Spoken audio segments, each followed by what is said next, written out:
Hello and welcome to the 2021 virtual Hash Bash. Of course, we wish we could all be on our normal spot together to commemorate the 50th anniversary of Hash Bash.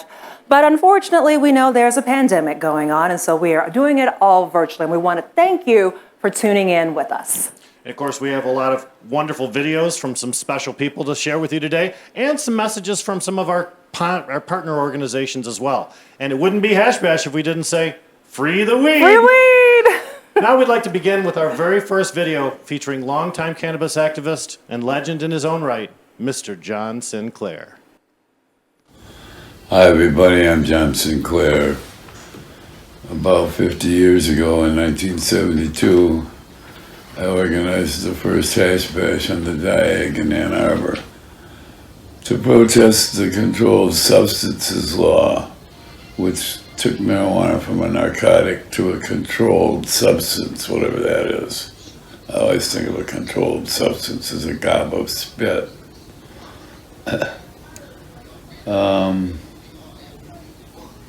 We're still fighting that particular battle. We had a lawsuit trying to get them to take it out of the controlled substance rhetoric. Now that everything else is legal, they still got that on the books. That's one of the things we're still protesting today, 50 years later. And now that we've legalized medical marijuana in 2008 and we've legalized recreational marijuana in 2018, now our big job is to get the police off of our backs and get them out of the marijuana issue completely and fully. 1,000%, no police. That's my goal. So it's nice to be here. The funny thing is, Ad and Brooke, my partner, who hosted the Hash Bash for 25 years. Adam Brooke says that we have to go in person to the Diag because it's the 50th anniversary. So I'm game for that. But I'm also on tape, so I like to be wherever it's happening. Tape, reality, I like to be there. So it's nice to be here for the Hash Bash. Thanks, everybody. See you soon. Bye. Welcome to the Social Revolution desk here at the 2021 Virtual Hash Bash broadcast. I'm co-host Rick Thompson, and I'm joined right now by our MC, Anquinette Sarfo. Can you talk a little bit about Hash Bash this year and why it's such a special broadcast?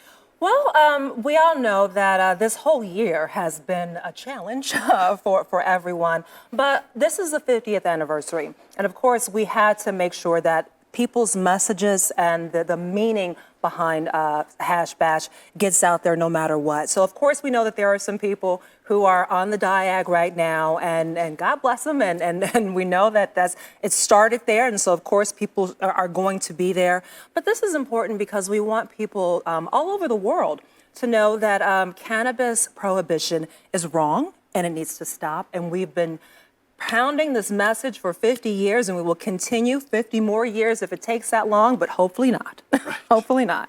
Well, one of the things we have to remember is that there are so few opportunities each year where the media is focused on cannabis users as positive messaging as opposed to cannabis businesses, which buy their own messaging itself.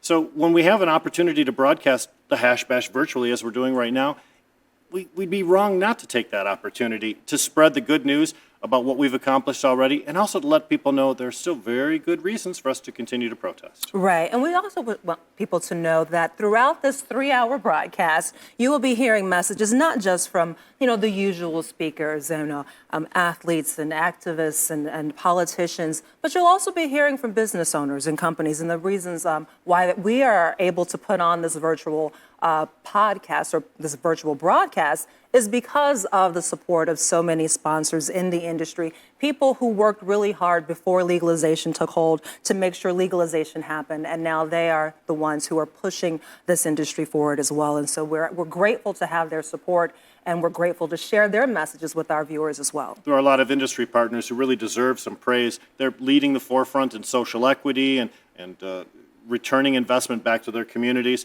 We really had an opportunity to be able to showcase some of those. And I think we'll be bringing in Jim Salame here in just a moment to introduce our first sponsor segment. Our first one, Putt Farms, responsibly crafts high-quality CBD oils and topicals. They believe that cannabis companies can and should be wise stewards of our resources, care for the people who both produce and consume their products, and fairly distribute their wealth that it generates, all in an effort to build a healthier future for everyone. Use discount code HashBash and receive 20% off at your purchase at the online store, potfarms.com, through the entire month of April. We move on to Northern Specialty Health, proudly serving the community since 2013. Northern Specialty Health, located in Houghton, Michigan, is open daily to serve those 21 years and older. Wishing everyone a happy Hash Bash from their friends in the UP. We've got another one here. Cloud Cover utilizes meticulous cultivation techniques, proprietary technology to create a premium cannabis experience. The Cloud Cover team provides personalized plant care in their 36,000 square foot state-of-the-art cultivation facility, expanding to 100,000 square feet next year. Presenting sponsors of this year's High Times Michigan Cannabis Cup, follow them on Instagram at Cloud Cover Cannabis, and look out for their Hash Bash post for a chance to win a special prize and some swag. Gentlemen. Thank you, Tim.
Guys, doing a little impromptu thing. All right, there have been few people who have been more of an advocate for advancement of cannabis laws than Jeff Irwin, State Senator Jeff Irwin. He has spoken at numerous hash bashes throughout the years, and he was also a huge proponent on Proposition 1, which, as we all know, legalized cannabis here in Michigan. So let's hear what Senator Jeff Irwin has to say. Hello, Hash Bash. This is Jeff Irwin, State Senator from Washtenaw County, coming to you from the Capitol lawn just a few days before the bash. Thank you for joining this virtual event again this year. We've had such a difficult year, but one of the things that's been wonderful and exciting and gratifying this year is to see what's happened in the wake of Michigan's legalization of cannabis. In 2018, our citizens came together to say, let's end the war on cannabis users. Let's end this failed, wasteful, big government program of cannabis prohibition. And let's chart a new path in Michigan with the nation's leading cannabis reform laws. For the past couple of years, we've been enjoying that law here in Michigan, and I'm just really grateful to all of the voters who passed that great law and all of the activists who have been coming to these events for 50 years to come together in Ann Arbor, Michigan, the cannabis capital of the nation, to say, we need to change these laws. We need to change our culture and our approach to cannabis here in this country. And it started right in Ann Arbor with the first Hash Bash 50 years ago. And now here we are, still coming together to say, what are we going to do next to make sure that we continue to have success here in Michigan?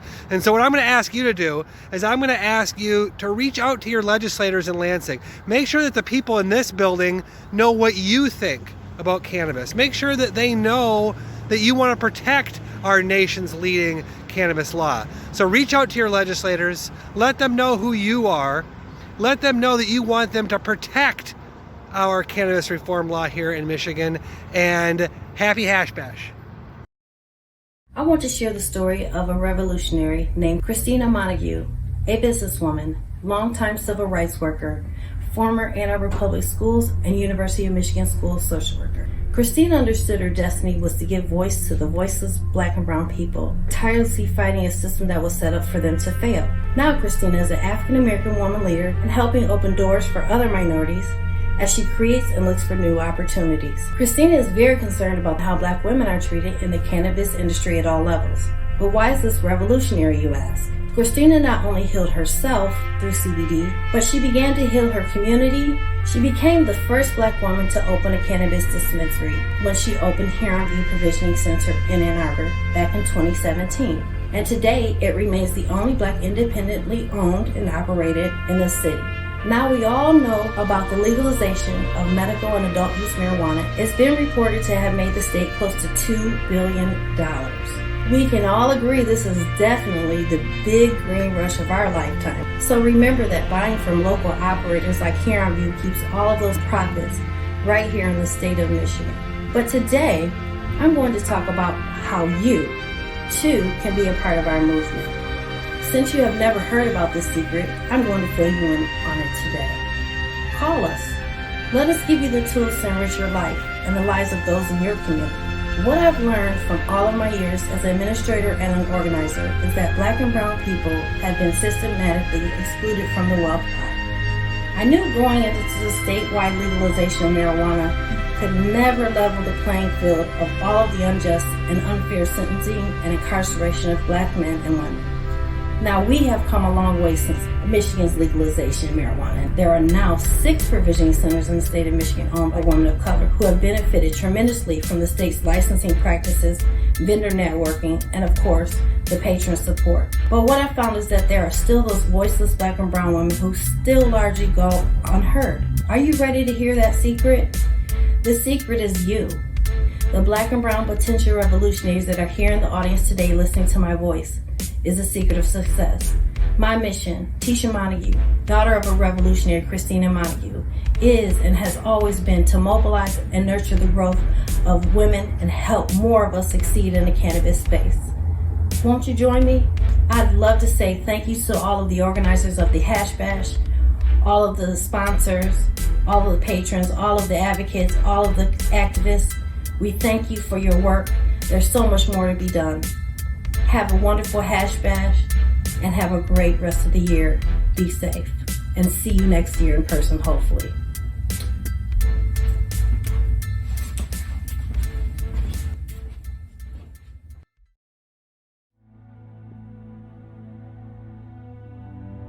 We are the Michigan Cannabis Freedom Coalition. MCFC's mission is to provide a fresh start to those that have been harmed by the criminalization of cannabis, using tools like resentencing, clemency, and expungement to reduce or eliminate the barriers of justice to impacted individuals, as well as provide public education and awareness.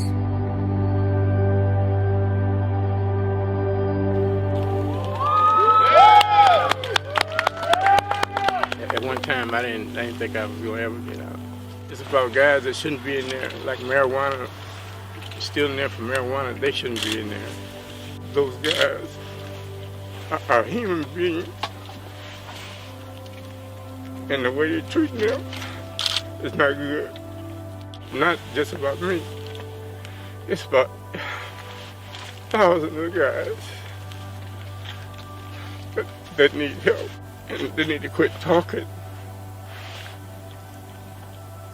and start doing something about it. In 2008, Michigan voters approved a ballot initiative to legalize cannabis for medical use. A decade later, adult use of marijuana was overwhelmingly approved by voters. Today, Michigan has generated nearly $450 million in legal cannabis sales and nearly $73 million in tax revenue to the state. And yet, while cannabis business is booming, thousands still languish in state prison or continue to suffer the collateral consequence of committing a marijuana-related offense. Mass incarceration and the conditions of confinement have left our correctional facilities highly susceptible to COVID-19 outbreaks. Today, there have been over 25,000 positive cases within Michigan prisons. No one deserves to have a cannabis offense become a death sentence. Michigan Cannabis Freedom Coalition's vision is to restore justice to those who have been harmed by the criminalization of cannabis, while working to end the epidemic of mass incarceration through comprehensive criminal justice reform.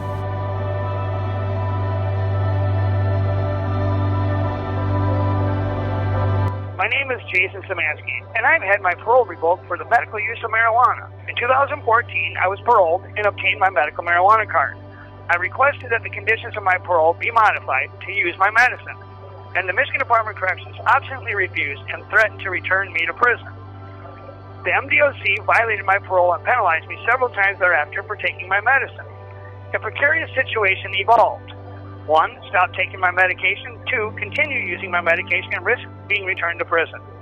I opted to continue to use my medication between 2014 and 18.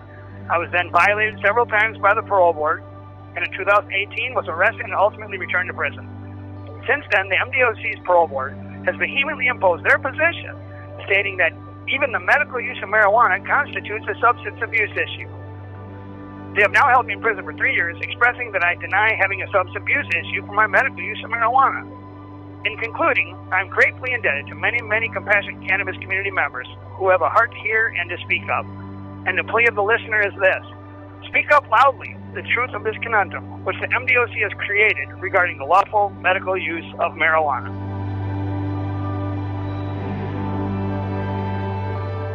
We don't see my husband since March last year. So this is very, very hard for us right now. He's sick and we don't be able to see him since then. That's one of the most harshest things that we have to go through right now. with the COVID and my son with leukemia. I miss my dad a lot and I want him to come home.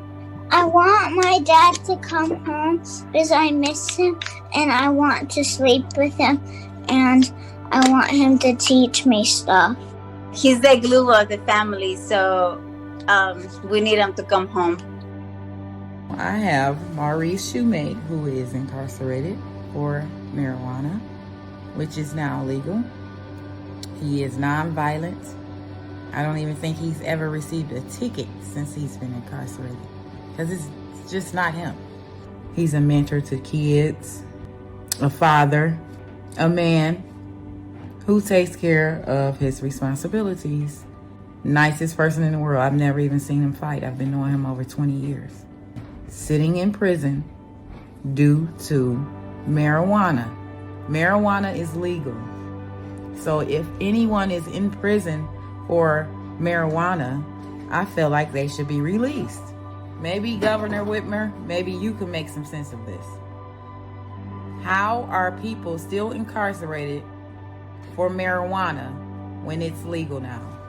Can you answer that for me? Because I'm confused. These are just a few of the many who continue to sit behind bars in Michigan prisons due to their involvement with cannabis. We must learn their stories. We must demand their release and the release of all those imprisoned due to cannabis. The Michigan Cannabis Freedom Coalition, through its alliance with the National Association of Criminal Defense Lawyers, has attorneys ready to file clemency petitions. We have resources to help with prisoner reentry, and we have funds to help families and prisoners while we fight for their release. But none of this matters unless we can get Governor Gretchen Whitmer to fulfill her campaign promise to free all cannabis prisoners. Only Governor Whitmer can sign these petitions. It is up to us to let her know that the cannabis community will accept nothing less. So join our efforts. Go to our website, mifreedomcoalition.com, and follow us on social media. Sign up to volunteer and share these stories. But most importantly, sign our petition and urge Governor Whitmer to let her know that we are not willing to compromise on the freedom of cannabis prisoners. Governor Whitmer, it is time to set up this program now. Justice delayed is justice denied, and justice has been denied for far too long under this administration. You made a promise, and it is up to you to fulfill that promise.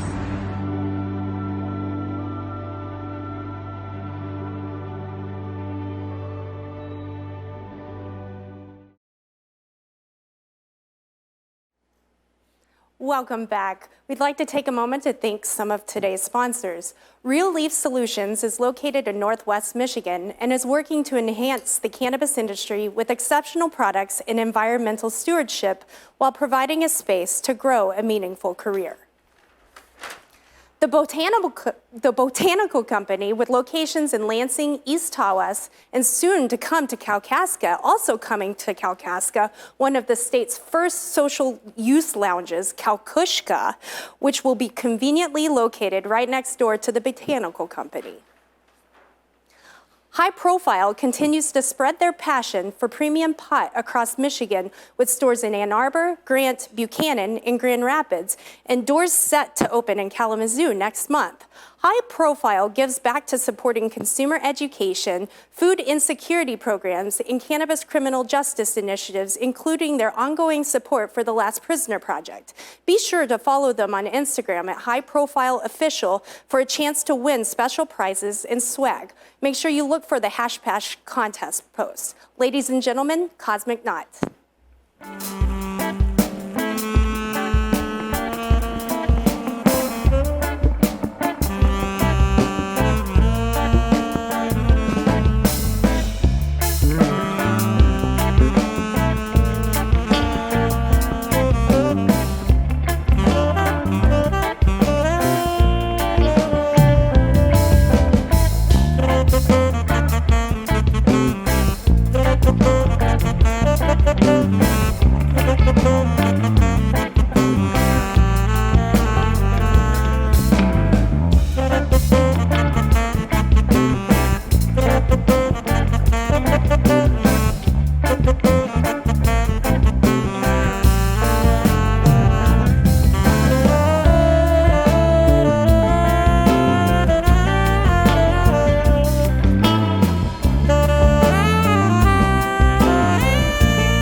All right. Thank you, Cosmic Knot, once again.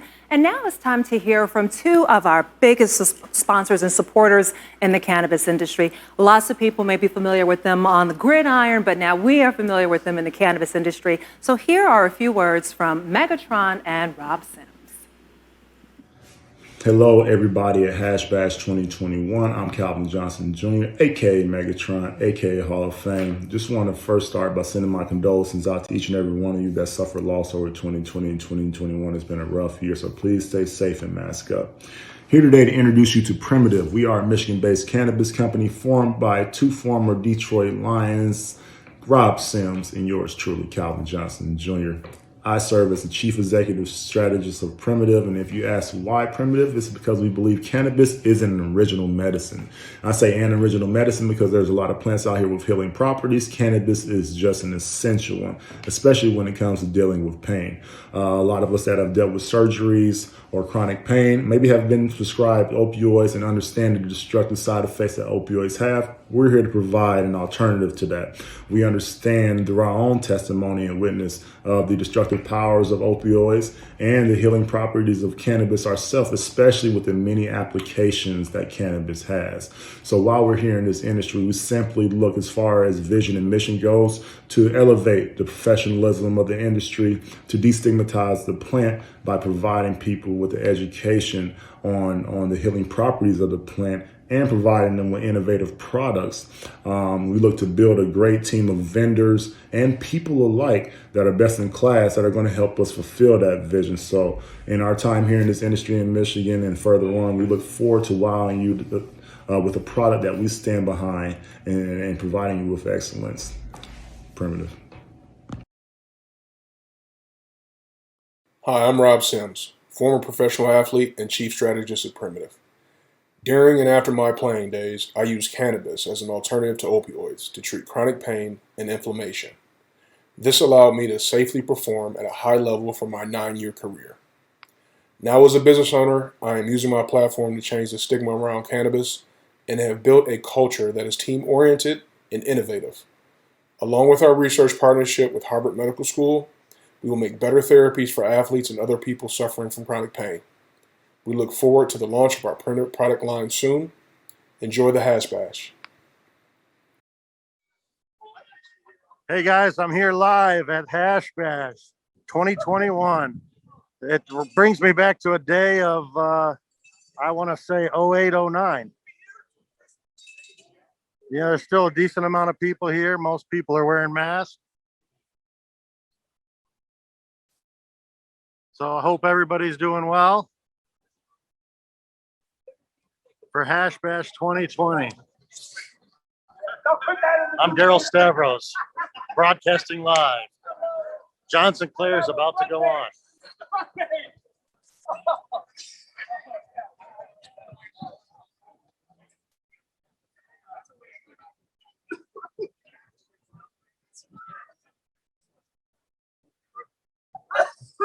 We got Captain Kirk in the house.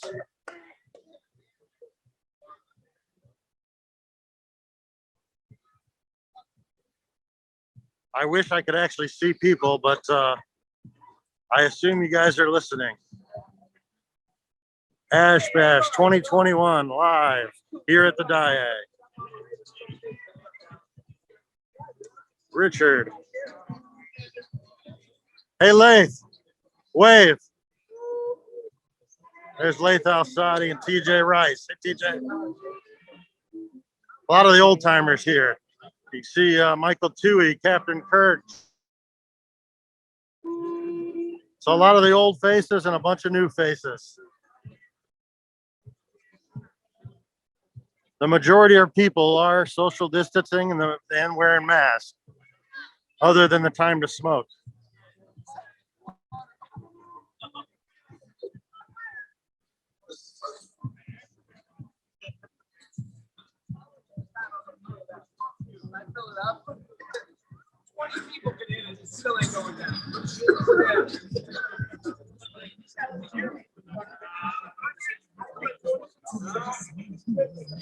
All right, final few seconds here live at 2021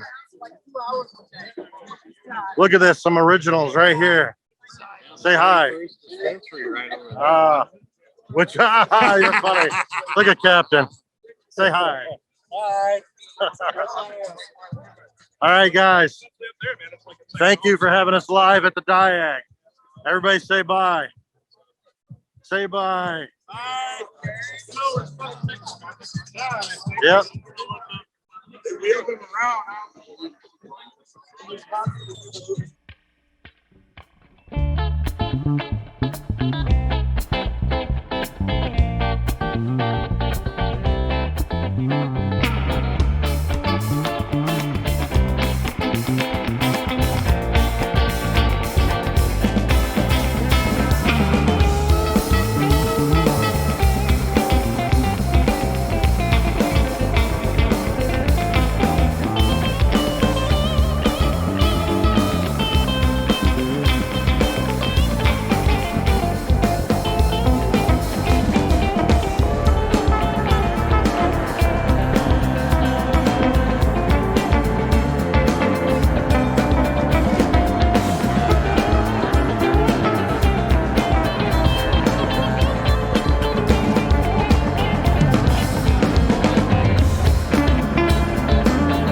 follow me around everywhere?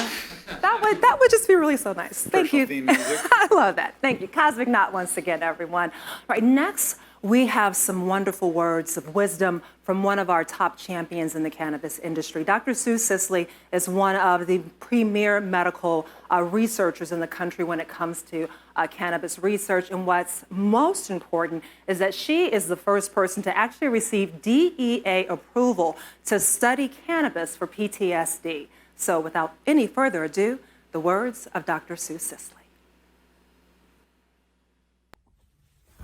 Hey, happy Hash Bash! Cheers to all our good friends out there in Michigan. I'm so thrilled to be able to celebrate this momentous day with you. I think this is my 5th Hash Bash that I've spoke at. My name is Sue Sisley. I'm an internal medicine physician out here in the sunny Arizona desert, but I grew up in Michigan. I was raised in gorgeous Farmington Hills, and I still have deep ties and affection for the state of Michigan, and so proud of our Michigan voters who were able to usher in adult use cannabis and also pave the way for some of the most important veterans cannabis research in the world. Soon your MRA is going to be issuing the first $20 million to scientists to begin FDA-controlled trials looking at how cannabis can treat veterans' PTSD and possibly curb suicidality. We all know how vital this is. Our veterans community has been struggling with the suicide epidemic for decades now, and we don't have any good solutions for this. So we're hoping these studies can help uncover important data that can be published in peer-reviewed medical journals and enable, bring objective data to the discussion, to the public policy debates among your elected officials and community leaders. So I would just encourage everybody to keep a close eye on this process, because this, I think veterans should be involved in every aspect of how this money is rolled out. Our veterans should be inserted into developing the criteria for the RFP. They should be sitting on the selection committee. This research is for them, and they should have a strong voice in this. I would also urge you to prioritize research projects that actually use real-world cannabis. As you know, most of the studies that have been conducted in the U.S. have been forced to use the substandard cannabis material from the University of Mississippi. Since 1968, the University of Mississippi has enjoyed a government-enforced monopoly as the only federally legal supplier for all controlled trials done in the U.S. And so we are concerned that this sort of moldy, diluted cannabis flower may be undermining results of efficacy trials. And we believe that the cannabis study drug used in trials that you're going to be sponsoring should reflect the quality that's being grown there. So I would urge you to select scientists that are striving to get around the NIDA monopoly and access real-world flower in creative ways rather than just rolling over and using the NIDA monopoly cannabis. So please keep a close watch on this process and urge your MRA to do the right thing here to ensure that these studies reflect what's happening in the real world. And I can't wait to see you guys in person next year. Right now, we are doing an FDA phase 2 trial here at Scottsdale Research Institute. That's our lab where we are evaluating inhaled cannabis for treating advanced cancer patients. So these are, these late stage cancer patients are vaporizing dry cannabis flower, and we are measuring how it affects their pain, their mood, their sleep, their appetite, all of these quality of life parameters that are so essential to having a full life. So we're going to be wrapping up this study over the next year and sharing all of that data with you. In the meantime, I'm wishing you guys all the best. I can't wait to give you all warm hugs next year, and much love to everyone. Take good care.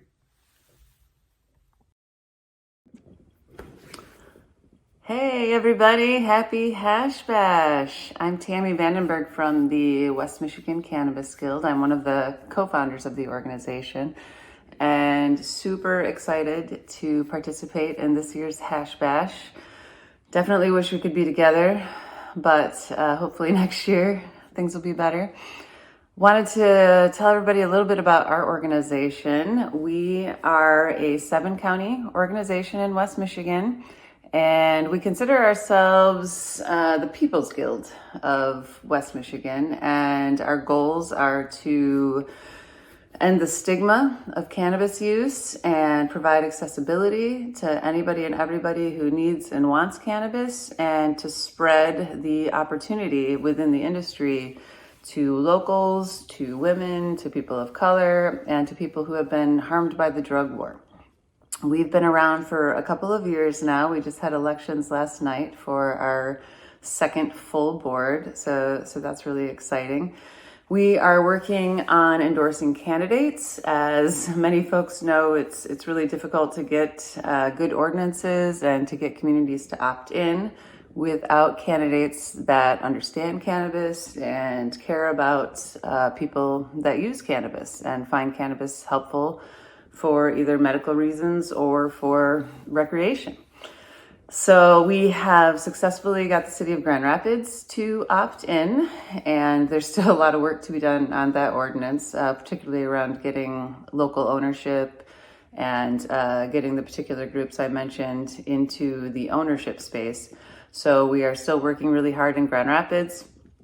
Also, we have done a lot of work around Muskegon and Muskegon Heights, and now we're looking at other places like Kentwood, Wyoming, places where the majority of folks in those cities and districts and municipalities voted for Proposal 1, and yet the leadership decided not to opt in. So those are areas where we are looking for candidates to run. We are trying to educate candidates that are in the seats and also looking at ballot initiatives when all else fails. So I'm really grateful to be here. I'm really grateful to talk about our organization, and this is an exciting time, exciting day.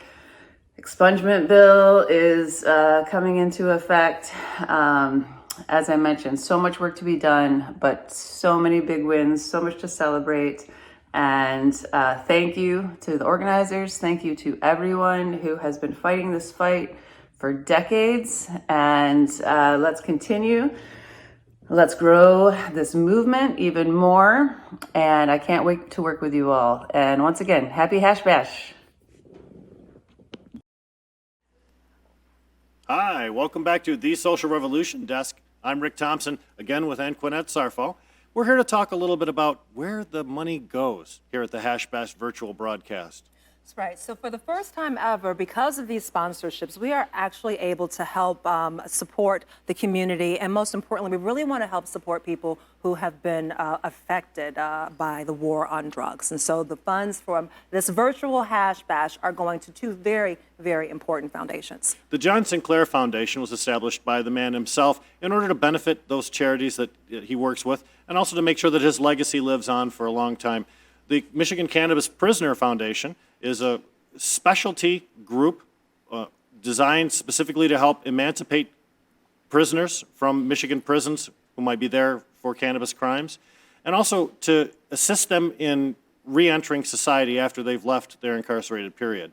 These are really important. And I think it's also important to mention that this is the first time Hash Bash as an organization has ever been able to give back to the community. That's right, and that's a wonderful thing to do. And we want to let people know, too, that in addition to helping get people out of prison who have been convicted of cannabis crimes, these foundations also help support them after they become reintroduced to society, because that is really one of the hardest parts. Once you've served time for something that a lot of people don't serve time for, it has ruined your life. And so you therefore have to rebuild your life. And these foundations do wonderful work helping people rebuild their lives after being convicted of cannabis crimes. And it's important for the industry itself to support those people that help us get to where we are right now. I know that there's a lot of success, not just in Michigan, but nationally on the cannabis front.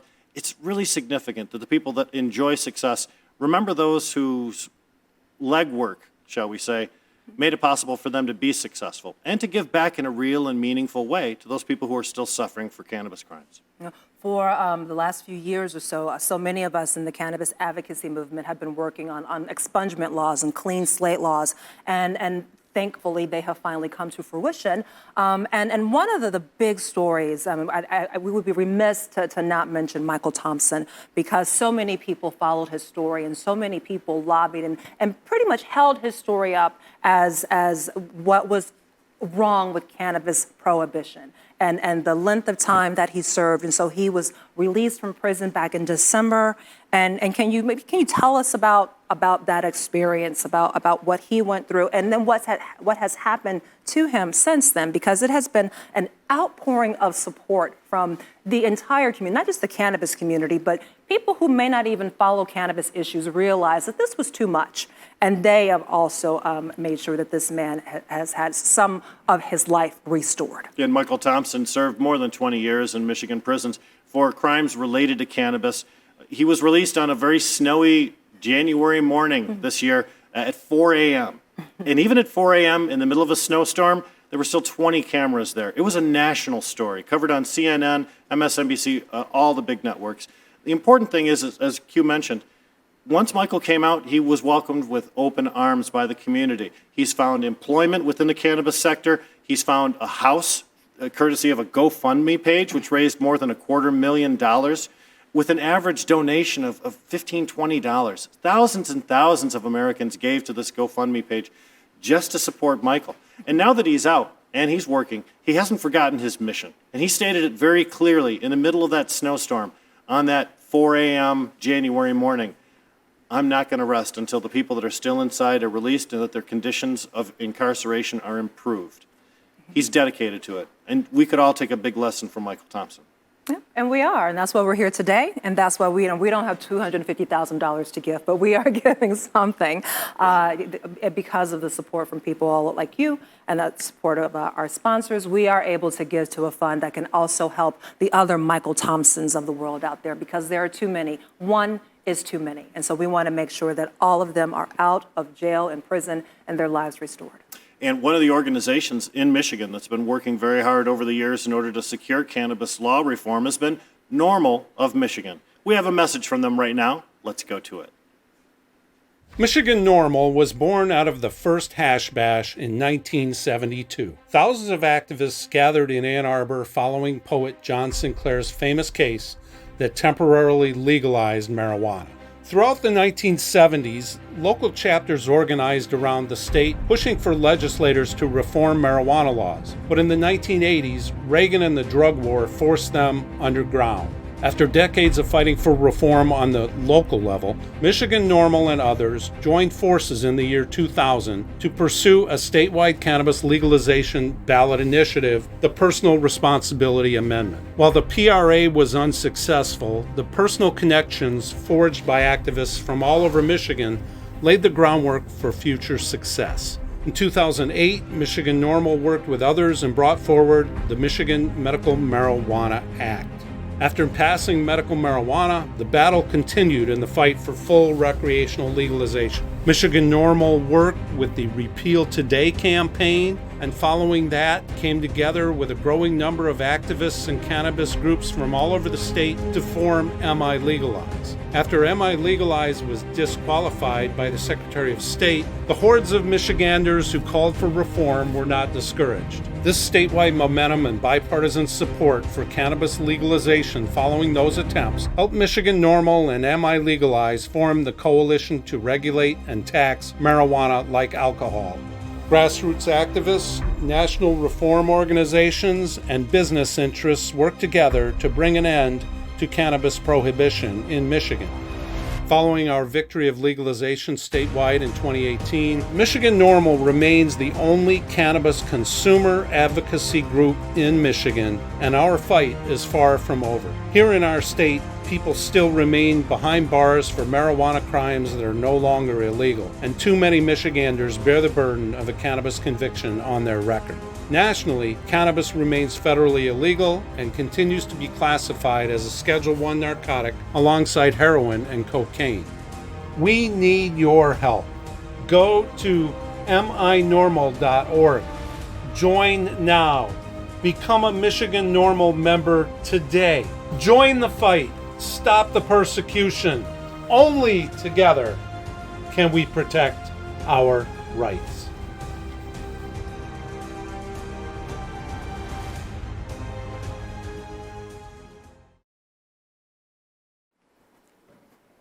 Blazed is proud to be a sponsor at this year's 2021 Hash Bash.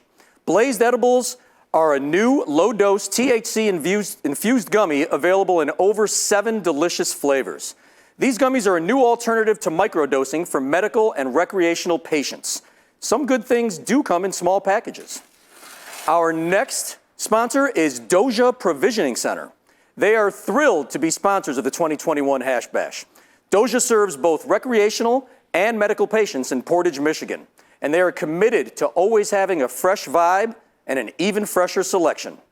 Now, all you bashers of hash, back to Cosmic Knot.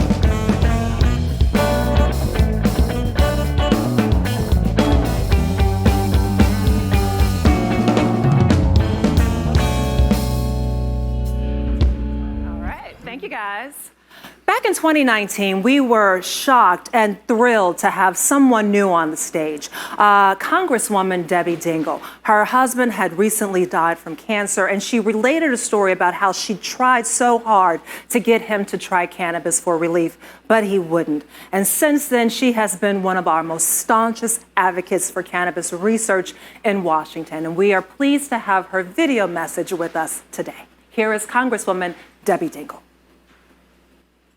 Hey everyone, it's Debbie Dingell, the congressman from Ann Arbor, and proud to be.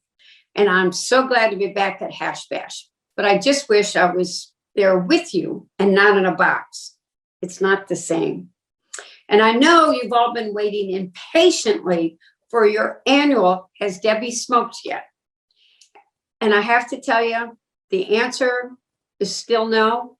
But boy, have I thought about it more than once this year. So by next year, you may see a change, Debbie.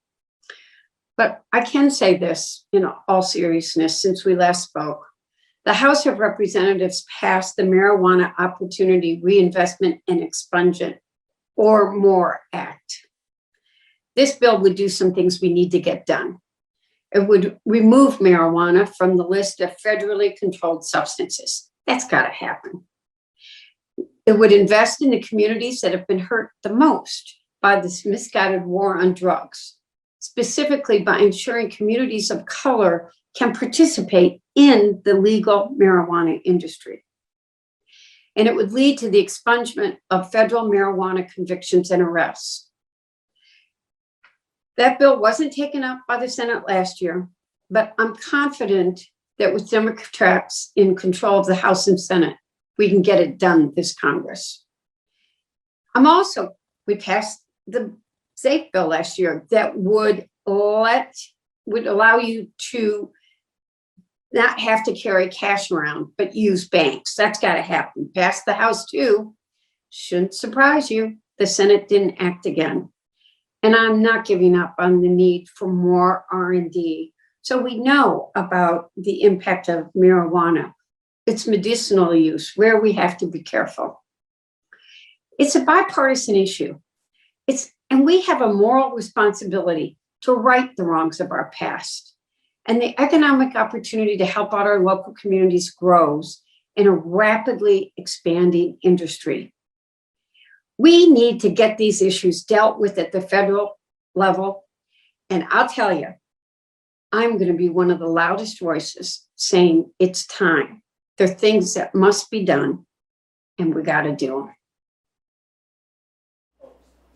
Welcome back to the Social Revolution Desk. I'm Rick Thompson, joined this time by my co-host on the Jazz Cabbage Cafe, Jamie Lowell. Jamie, Hash Bash has always been a protest, but we've gotten legalization in Michigan now. Many people feel like there's nothing left to protest. Would you agree with that?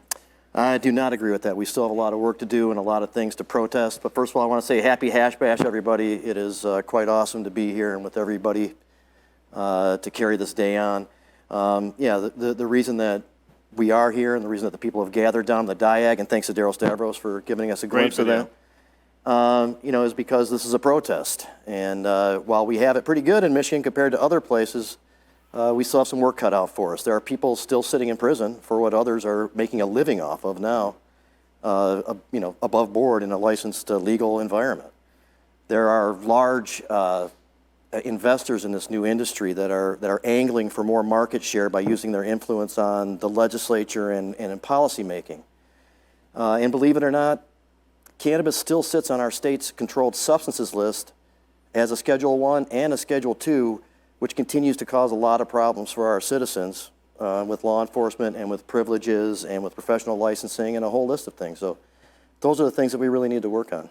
Well, we have a lot to protest. We also have a lot to work on. We mentioned when we got legalization in 2018 that we would have to shepherd that process through. That's really controlling the legislature, making sure that the rules that are passed that regulate cannabis are in line with what we originally envisioned when we got the law passed by a vote of the people in 2018. Jamie, we're joined today by so many notable guests. There are a lot of things that we could possibly talk about. What are your final thoughts here before we throw it off? Well, there's a balance of things that really has to happen. And as you mentioned, we all need to kind of come together and help shape how the future of this works and keep it so that it's not advantageous necessarily to one small segment of people participating in this, and so that the individual rights that we've spent a long time and earned don't get peeled back in the process. And we need to move forward, not backward. We do. And thank you for joining us here. And I'll throw it on to the next video. Thank you. Greetings, Hash Bash, from your friendly neighborhood marijuana regulator. What a past year it's been. Hope everybody's doing well. The year of 2020 in the cannabis industry was one of tremendous growth, great opportunities for businesses, improved access for both patients and adult use consumers, and we hope to see a lot of additional good news coming in 2021. Certainly a much more stable environment. Still a year of growth, but a maturing in the commercial market here in Michigan, where businesses will be firmly established. I think we'll see greater municipal participation, and we'll start to see businesses become more creative, start focusing on the needs of consumers in a more refined way versus simply getting to market as quickly and with as much product as possible. And in the end, that's beneficial to consumers. And we'll also see prices start to stabilize and get to more normal ranges as well, which I think ultimately is beneficial for the market and obviously for consumers as well. At the agency level, we're going to continue to focus on our mission of creating an environment in Michigan that's the best in the country, both for business opportunities as well for safe consumer access here in the great state of Michigan. We're also going to focus on research and educational opportunities in the cannabis space beyond just simply the licensing and regulation of the commercial market here in the state. And hopefully we'll see some changes in federal policy reform as well, which obviously are much overdue. The agency and myself are taking a leading role at the federal level and making sure that the regulatory agencies around the country have a seat at the table in those discussions, and hope that changes in federal policy are beneficial to the market in Michigan as well, beneficial to the consumers of cannabis products, and beneficial to the businesses that have set up shop here in Michigan. So take care of yourselves. The MRA stands ready to ensure that Michigan is the best market in the country, and if there's anything we can do to meet the needs of our citizens, we're here to help. Thanks. All right, welcome back, everybody. And as most people probably already assumed, my mic is a little bit bigger than Mark's. So let's highlight a couple more sponsors here. Home of Medicine, Mission Ann Arbor, is the longest continually operating cannabis dispensary on this side of the Mississippi, found in 2010. Their mission is to provide high-quality cannabis to the Michigan community. Offering medical and adult use products, our store emphasizes education and exemplary customer service. Whether you are visiting the store or ordering at home delivery, say hi sometime soon. And Driven Grow, with 10 years of cultivation experience in Michigan's medical cannabis space, Driven Grow was founded with a focus to create the best flower and concentrate experience while offering reliable relief through perfecting our craft of cannabis cultivation and extraction quality, handcrafted with love and backed by a heritage of cultivating cannabis. Driven Grow offers the world relief, joy, and inspiration with a commitment to exquisite flower, never tamed, always on, stay driven. Cosmic Knot.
It's my heart to stop a solo, a saxophone solo. Reminds me of The Simpsons and all that, but I love it. Thank you. Thank you. I love Lisa Simpson. I'm a Simpsons fan. All right. Oh, yeah. Well, David Rudoy is a highly dedicated criminal defense lawyer and licensing attorney serving Royal Oak, Detroit, as well as the entire metro area. He aided in the process of licensure for many medical and recreational cannabis facilities. Mr. Rudoy served on the board of MI Legalized, and whether you need legal advice in zoning, operations, or business plans, Licensing Attorneys LLC has the expert legal advice you need.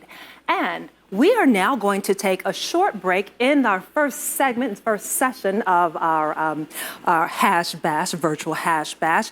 And now we're going to turn things over to a special presentation and a special performance by Mr. Laith El Sadi, sponsored by Rudoy Law.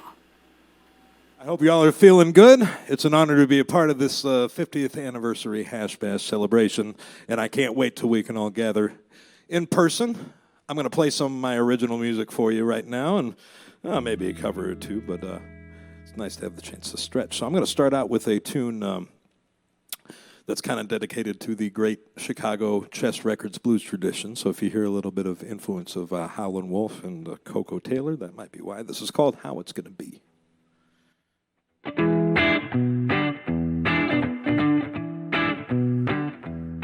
Oh yeah, oh yeah. Well, let me tell you, baby, how it's gonna be. 'Cause I know for sure that I'm out the door. If you don't start loving me, I'm here to tell you, baby, how it's gonna be.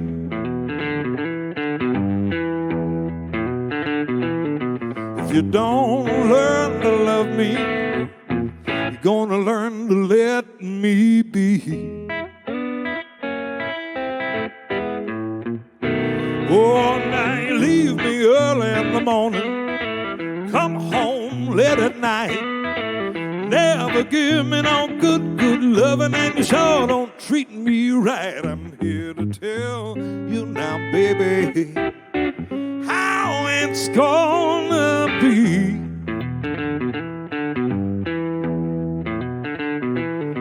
If you don't learn to love me, you're gonna learn to let me be. Oh yeah, yeah.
Today, I've had enough of your kind of loving to last me all my days. I'm here to tell you now, baby, how it's gonna be.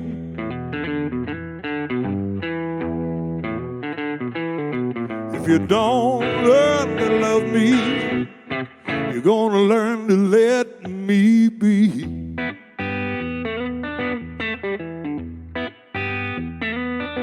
If you don't learn to love me, you're gonna learn to let me be.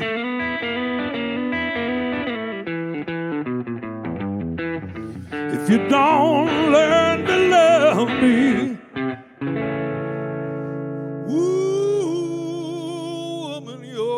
gonna have to learn to let me be.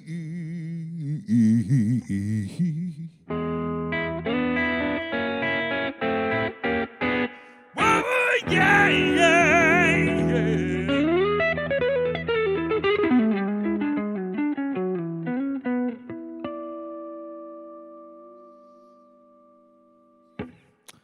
Well, thank you. That was called How It's Gonna Be.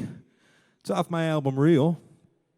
And I wrote a couple songs, actually 3 of them down in New Orleans, so I'm going to play one of those for you right now. This is a song called What It Means. I listened to music on Frenchmen Street one night and was walking back to the place I was staying and heard a brass band, and I couldn't get the groove out of my head, so this is where the song came from.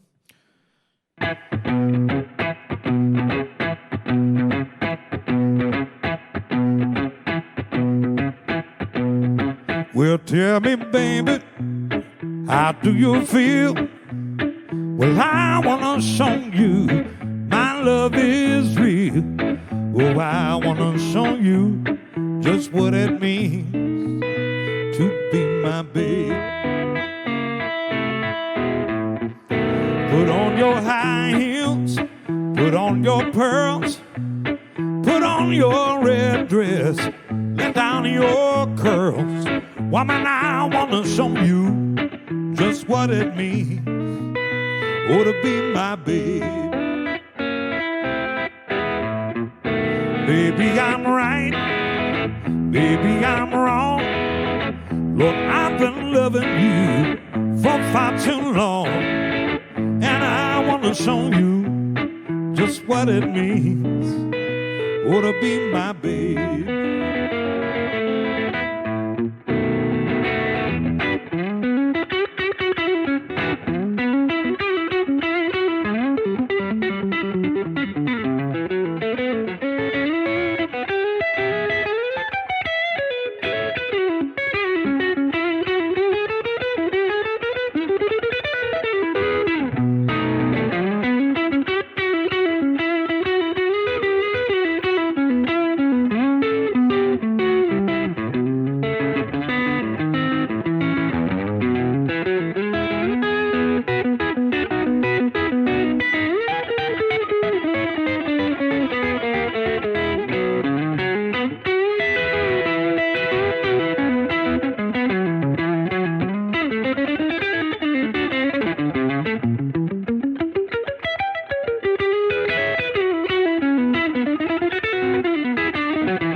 Maybe I'm right, maybe I'm wrong.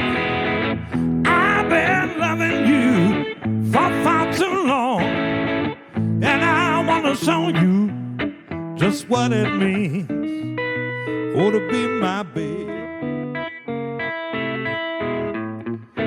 Well, tell me, woman, how do you feel? 'Cause I just want to show you my love is real. Lord, I want to show you just what it means, oh, to be my babe.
Michigan NORML remains the only cannabis consumer advocacy group in Michigan, and our fight is far from over. People still remain behind bars, and too many Michiganders bear the burden of a cannabis conviction. Nationally, cannabis remains federally illegal and continues to be classified as a Schedule I narcotic. We need your help. Join the fight. Become a Michigan NORML member today. Only together can we protect our rights.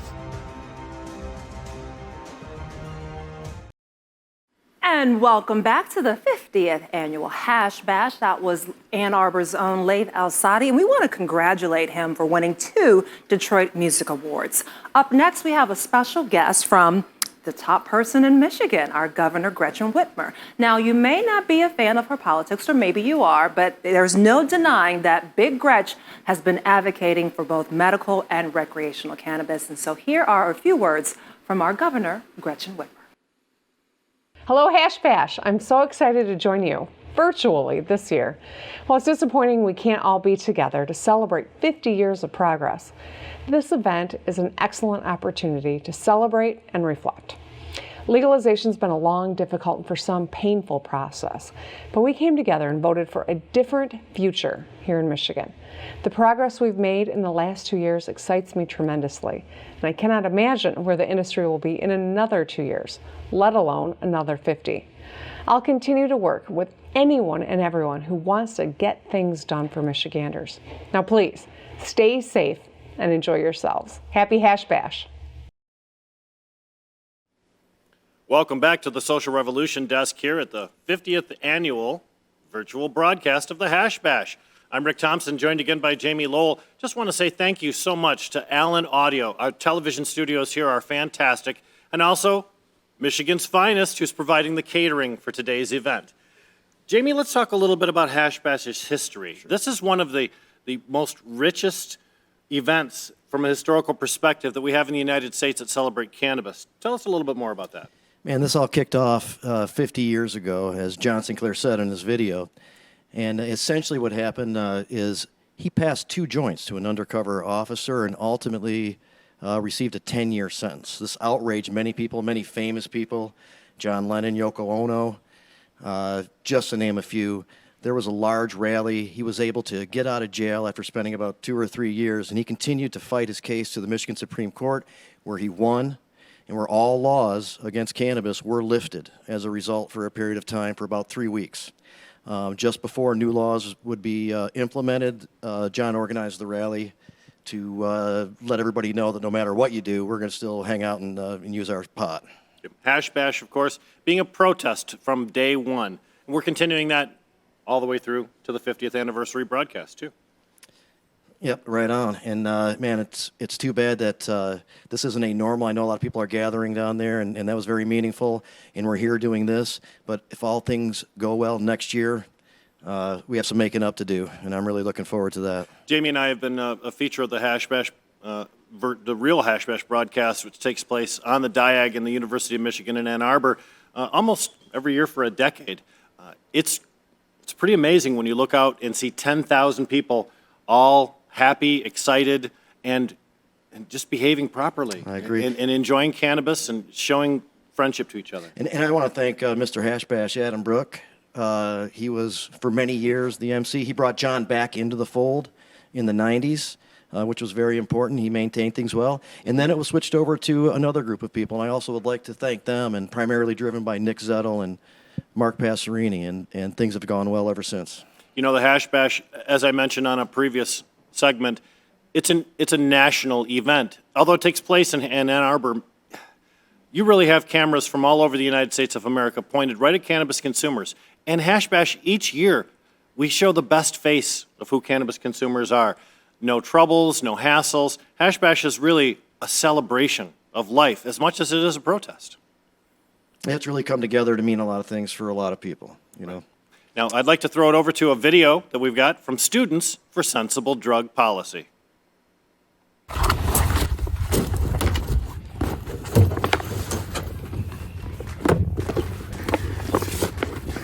The date is March 27th, 28th. It's March 28th, documenting Hash Bash journey, day 1. So, as most of you know, a lot of nonprofits have been struggling to get engagement during this pandemic. So, we're trying something new here at SSDP, socially distanced organizing. Join SSDP! Now or never! SSDP carries a very unique role in ending the war on drugs. We know that youth justice is often overlooked when we're writing legislation. This is evidence to what we see in New Jersey. They were about to legalize marijuana before they realized they included absolutely nothing and took no consideration into youth justice or how this impacts youth, which are one of the most impacted by the war on drugs. Our executive director, Jason Ortiz, has written a bill, HB 6377, with a state senator in Connecticut, and it contains Section 29, which is ideal legislation to make sure that they're no longer facing these really old, outdated policies that just further perpetuate harm and security among our youth. Email policy at ssdp.org. It's recording. Oh, so we have cannabis legalization. What's next for drug policy? I'm so glad that you asked. It's really important when we're focusing on new drug policy to really focus our attention on the communities that have been most directly impacted by the war on drugs. Communities of color in particular have been disproportionately impacted by the drug war. We're running a Decriminalized All Drugs campaign in Lansing and organizing a statewide campaign over the next 6 years. No one should be criminalized for using substances, especially those that suffer from a substance use disorder. We need to focus on reducing the most amount of harm, and that means ending mass incarceration, providing community drug testing services. 1 hour later. And addiction is not a drug problem, it's an unhealthy coping mechanism. I rest my case. I yield my time. A few moments later. Hey Julia, how's the debate club going? I got into the water. I didn't feel my feet for some time, and then I stepped on an avocado. It's going super well.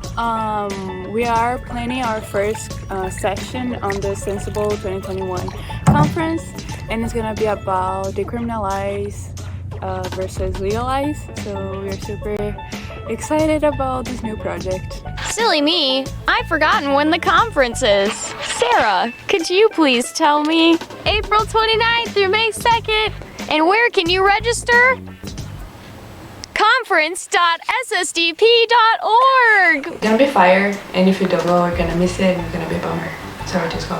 Be there or be square. Sponsor our conference. Donate to SSDP! Please email Rachel at ssdp.org if you'd like to make a gift or sponsor our conference and learn more about our corporate sponsorship benefits. Thank you for your support in ending the war on drugs and ending prohibition. Ha! Also looks super good for your company. Come through. SSDP, what up? I hope you like our videos because it took time and effort, but it was cool. The drug war is bad. Support ending prohibition by donating to SSDP. That's it, folks, for tonight.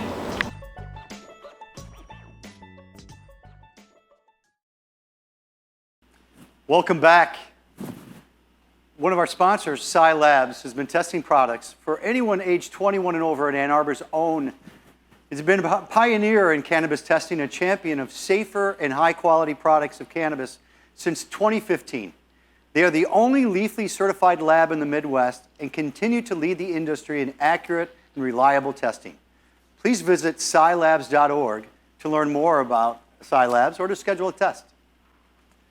Another one of our great sponsors, 315, is the go-to spot for premium cannabis products, serving med and rec customers with 11 locations across Michigan, both in-store, online, and via delivery. Learn more at 315.com. And now it's my pleasure to take it back to Cosmic Knot.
you, guys.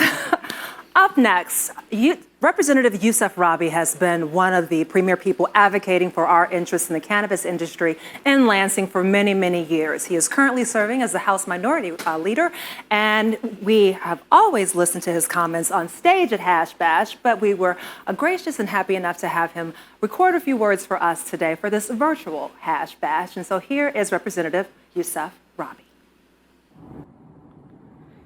Hello, everyone. My name is Yousef Rabhi, state representative from the 53rd District, representing the beautiful city of Ann Arbor and, of course, the Diag, where every year we have had Hash Bash. Unfortunately, last year with the pandemic, and again this year, we're doing it virtually, but we are still coming together to have this very important gathering, this very important meeting of the minds to help push the agenda of making sure that our state can continue to move forward with the full legalization of marijuana. We in this state have gone so far. We have moved so far from where we used to be, from the beginnings, the humble beginnings of Hash Bash to now. We have so much to celebrate, so many things to uplift, so many items that we've made progress on, whether it's criminal justice reform, the bills that we've passed, that we've got signed into law to help expunge criminal records. These are all good things that we must celebrate and stand for, but we have so much work left to do, and that's really what's in front of us. We have an immense amount of inequity in this new economy around cannabis that is evolving, and we can't stand for it. We need to change the dynamics around those that have been incarcerated and imprisoned and targeted by law enforcement.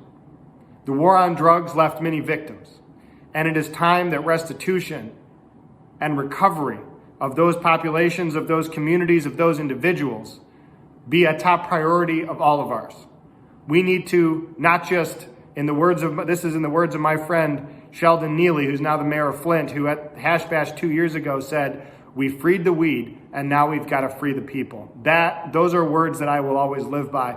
And that is, as a legislator, one of the things that I have been laser focused on your behalf in Lansing. We have got to do more to empty our prisons and our jails of people whose crimes are not even crimes anymore. And we need to make sure that those individuals are able to get back into the cannabis industry, an industry that they were stripped away from by law enforcement, by the war on drugs, and we need to put them back in the driver's seat. They need to be part of this conversation. They need to be part of this movement. They need to be part of this economy, not behind bars.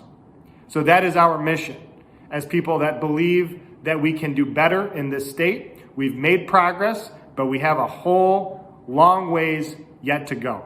So again, I'm happy to be here with you today. Happy to join you again. I've been with you every year that I have served in this office as your state representative, and I hope to continue joining you at Hash Bash, hopefully in person next year. We'll see how it goes. I'm glad that we're being safe, but this is an important moment in our history. It's an important moment to celebrate and just roll up our sleeves, keep in the fight, keep working. Thank you all for being here. Thank you to the organizers of Hash Bash this year.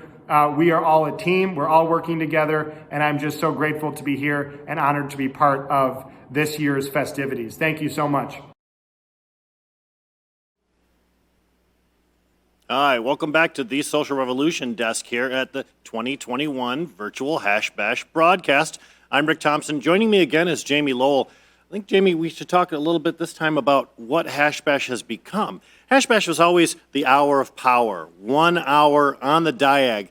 And then about, 15, 20 years ago, the Monroe Street Fair began, and that was a secondary event that was complementary to the Hash Bash. But then it expanded to so many other things, too, including the Hash Bash Cup and the Pro Athletes in Cannabis panel. Yeah, well, the time for the original Hash Bash expanded itself and included more music and more speakers and kind of reflected the more activity and accomplishments and more participation that was happening in recent years because of all the progress that we've made in this area. And then the whole weekend has become filled with events.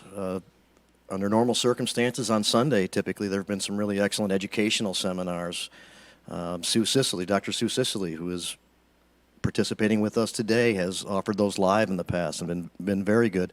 So there's a lot of stuff that goes on. The Hash Bash Cup, you know, that event in a short time has become pretty famous and well attended, and it is a fun time. Just a lot of great things have come from this, and this event has inspired many events around the country, if not around the world.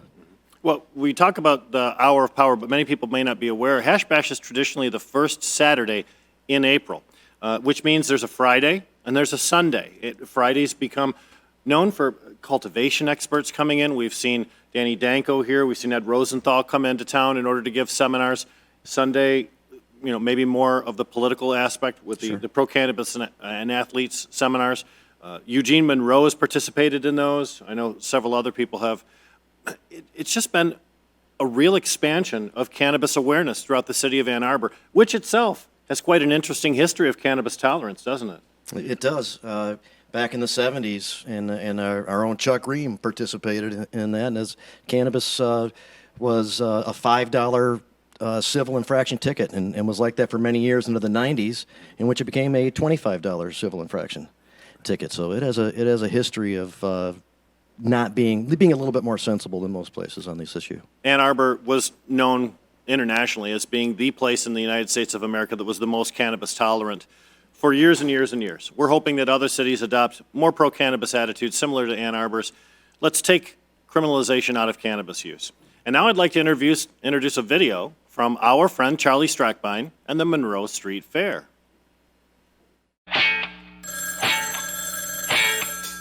Hello, my name is Charles Strackbine, and I founded the Ann Arbor Monroe Street Fair in 2002, a pro-cannabis tourist attraction that honors and supports the Ann Arbor Hash Bash by providing the necessary infrastructure to support its ongoing growth as Michigan's largest pro-cannabis celebration of the year. We are dedicated to preserving and promoting Michigan's pro-cannabis history while continuing to push the boundaries. I'm here to show you a little bit about what we've been missing over at Monroe Street, update you on where we're at, and offer a peek into what we've got to look forward to.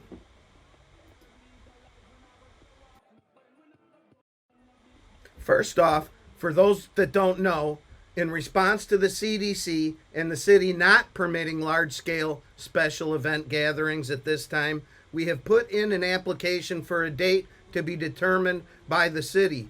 A date later this year when everyone can agree it's safe for large public gatherings without social distancing requirements. This would be the first annual Monroe Street Fair Fall Edition or Harvest Edition. If we are unable to get a date later this year, we will look forward to planning for April of 2022. We improve every year, and when we celebrate the next Monroe Street Fair, plan on it being the biggest and best ever. Check our website and join our Monroe Street Fair Hash Bash VIP page. Why? Because it's fun and it's all about stoners. Plus you will get and find all the most up-to-date Monroe Street Fair info there. The Monroe Street Fair and all of the Hash Bash infrastructure is brought to you by and supported by our Monroe Street Fair sponsors. Please support these shops and brands that support your free local cannabis events. I can't say that enough. Please support these shops and brands that bring you your free cannabis events. Shop local and shop small. I can't say it enough. Let's show our support for our friends out on the Diag, as there's still much to protest. We need cannabis law reforms, including employment, health, and housing protections, patient and caregiver protections, and we need to stop the bullshit ordinances that attempt to regulate our home growing. There is still a lot to fight for. I'd like to thank all my teammates at the Monroe Street Fair, and we look forward to putting on many great celebrations and shows for years to come. As my friend Jack Harrer once told me, teach cannabis everywhere you go and do it until all pot prisoners are free. Have a happy Hash Bash, everyone.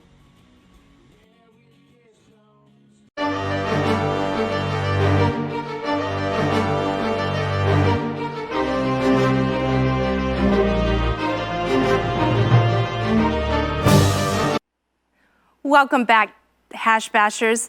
Terrapin is a cultivator, processor, and provider of high-quality medical and recreational products. Founded in 2009 in Boulder, Colorado, they are proud to be a member of the Michigan community with a cultivation and concentrates lab in Grand Rapids. Terrapin is a big supporter of live music and nonprofit partners. Follow them on Instagram at terrapin_MI and learn more about their work at terrapincarestation.com. At Cloud Cannabis, their mission is to demystify the cannabis shopping experience through education. When they say live higher, they're talking about elevating your life, your enjoyment, your health, and your productivity. Stop by today to learn more about how cannabis can help you live higher. Now we're going to send it back over to Cosmic Knot.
I really need a tambourine. I'm just letting you know. I feel I need a tambourine. Right, All then right. you're part of the band. Exactly. All right. Well, it is not often that the state's top cop is a supporter of cannabis. And in Michigan, we are so lucky because that's how it is here. Our Attorney General has embraced legalization and has even cited support of cannabis industry people and cannabis users as the reason why she was elected as our Attorney General. We'll also hear from Shelley Smith of Weeds and Reeds and Denavia Moget of the Black and Brown Cannabis Guild. She'll tell us more about their incredible work on social equity and social justice in cannabis. And after that, the world premiere of a music video by cannabis enthusiast Laganja Estranja. Laganja Estranja. I'm going to get her name right. Right. Laganja Estranja because she's fierce. All right, let's go. Hi, everyone. I'm Michigan Attorney General Dana Nessel, and it's a pleasure to be here with you all today, even if it is virtually, to celebrate the 50th annual Hash Bash. This year's event may look and feel a little different as we continue to navigate the ongoing pandemic, but I'm sure that this year's smoke-in will still hold true to the tradition and spirit of Hash Bash. As you may know, I've been outspoken about the legalization and regulation of marijuana here in Michigan, both before I became Attorney General and throughout my tenure in office. And with the passage of Proposal 1 in 2018, Michigan became the 10th state to legalize recreational marijuana. When I took office, I was determined to make sure that working with our partners in law enforcement and at the Marijuana Regulatory Agency, that the manufacture, the sale, the distribution, the consumption of marijuana was meted out fairly and equitably, because I believe it's crucial to those that buy, sell, and use marijuana in our state that everyone be aware of what's allowed under the law and what isn't. So we've tried to be as fair and measured as possible in that approach. And that work, along with my office's involvement in working with the legislature to draft the proper language for the expungement bills that passed and were signed into law recently, is important to ensure fairness for so many individuals who have been convicted for something that's no longer a crime in our state. It's important to me that the expungement process is streamlined to help those individuals with certain marijuana-related misdemeanors and also felonies. And for those people, the new laws will allow you to expunge your convictions easier than ever. So in addition, I joined a coalition of my colleagues in urging Congress to pass legislation that would allow businesses to access the federal banking system. This legislation is important to protecting Michigan's emerging marijuana industry and consumers.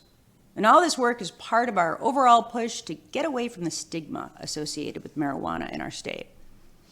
We've made great strides here in Michigan, especially with the passage of Proposal 1, but it's long past time for the federal government to step up and not only decriminalize marijuana, but legalize it as well. As it stands, current laws disproportionately harm people and communities of color. Cannabis reform is needed to ensure restorative justice.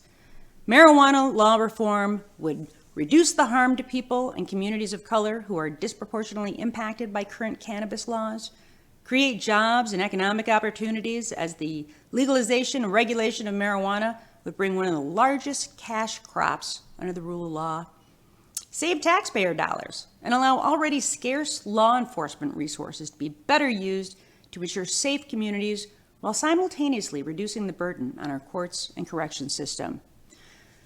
This reform would also allow for a new source of tax revenue from the regulation of marijuana sales for state and local governments. And ultimately, cannabis reform promotes consumer safety, as product testing is a standard requirement for legalized marijuana markets. There's more public support for this reform now than ever, and Hash Bash and its ever-growing crowds are proof of it. It's time for the federal government to understand that and finally, at long last, legalize marijuana. So thank you again so much for having me, and enjoy your smoking, and remember, stay safe. Hello, Hash Bash 2021. Shelly Smith from Reads and Weeds here. I'm so honored to be a part of it. We are a cannabis-friendly book club podcast. It's amazing. It's important to learn in community. I believe in that. And also it's really super fun. But why is it important? Have you ever seen this quote right here? Think about all you could learn and all the impact you could have by the people that you meet and the books that you read in the next 5 years. It's awesome. But what kinds of things are you reading, Shelley? Well, that is a really great question. Mark Passerini, my friend since the 1900s. I think I'll let some of my super awesome past guests answer this. We read my book, so people say you're an asshole. A book for you, those you love, and those you work with, depending on who's the asshole. I recited Percy Shelley's The Mask of Anarchy in its entirety. We read my book. Maybe Shorty should be a detective. We talked about my book, Glimpse. Oh my gosh, I just have to break in real quick. I forgot to tell you guys, have you read Smoke Signals? This is one of the books we've read, and even if you think you know the whole history of cannabis in the world and the country, if you haven't read this, you need to seek out books like this. And also you need to seek out things like lastprisonerproject.org and the Michigan Cannabis Freedom Coalition, because while we're here partying, there's still people in jail. So learn. Okay, go back. Hey, we read Fingerprints of the Gods. Seriously. Look at that. We read my fantasy novels, Pricked and Screaming Beauty. We read Plant Spirit Medicine. We did a full-length live reading of my brand new play, 3 Sinners. Oh my God, you guys, just real quick. Have you ever seen this cannabis pop-up book? This thing is so amazing! Look at this! Okay, go back. You gotta get this though. Shelly and I read Packing for Mars, and I got to geek out about my interview at NASA to be an astronaut and talk about weed at the same time. Ho ho. We read a creepy fairy tale called 6 Swans. Hey, this is Mid Toker from the Far North Tokers podcast. We talked all things cannabis in Alaska. Here's Token. But Shelly, what about the kids? What can I read to my kids? Yes, Dory, that is a great question. Shelly, of course we read kids' books. We just read Hey Little One and Superheroes Are Everywhere. Woo-woo! Bye! But if you're looking for some great books to teach kids about cannabis, It's Just a Plant, great book. Stinky Steve explains medical marijuana. And What's Growing in Grandma's Garden? Hey! So we have so much fun. Please keep in touch at Reads and Weeds, and In the credits will be the links to all the great organizations that I got to work with doing this. Happy Hash Bash!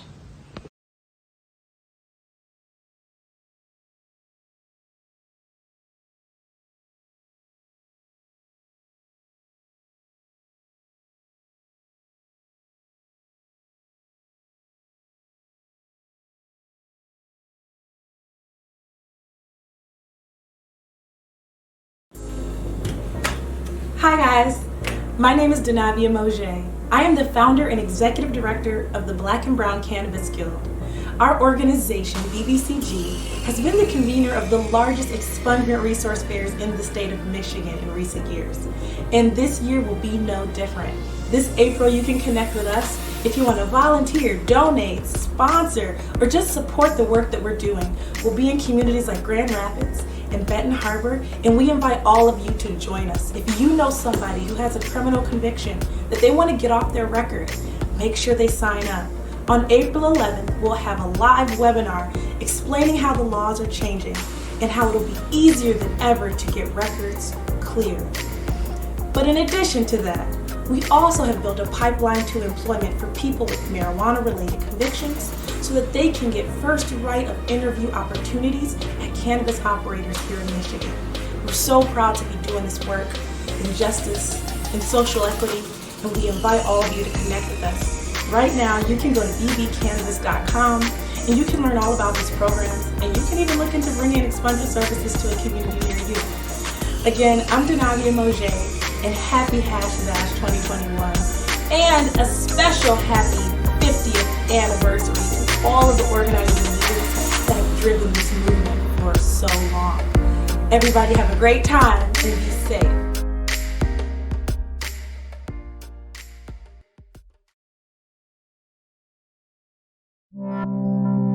We remember the war on drugs. We remember our communities being decimated by law enforcement. We experienced over-policing for low-income neighborhoods, the same ones where we watch dispensaries pop open every week. Cannabis prisoners still sit in jail, while many still have convictions on their record that prohibit them from opportunities. We know that's not justice. We know that's not fair.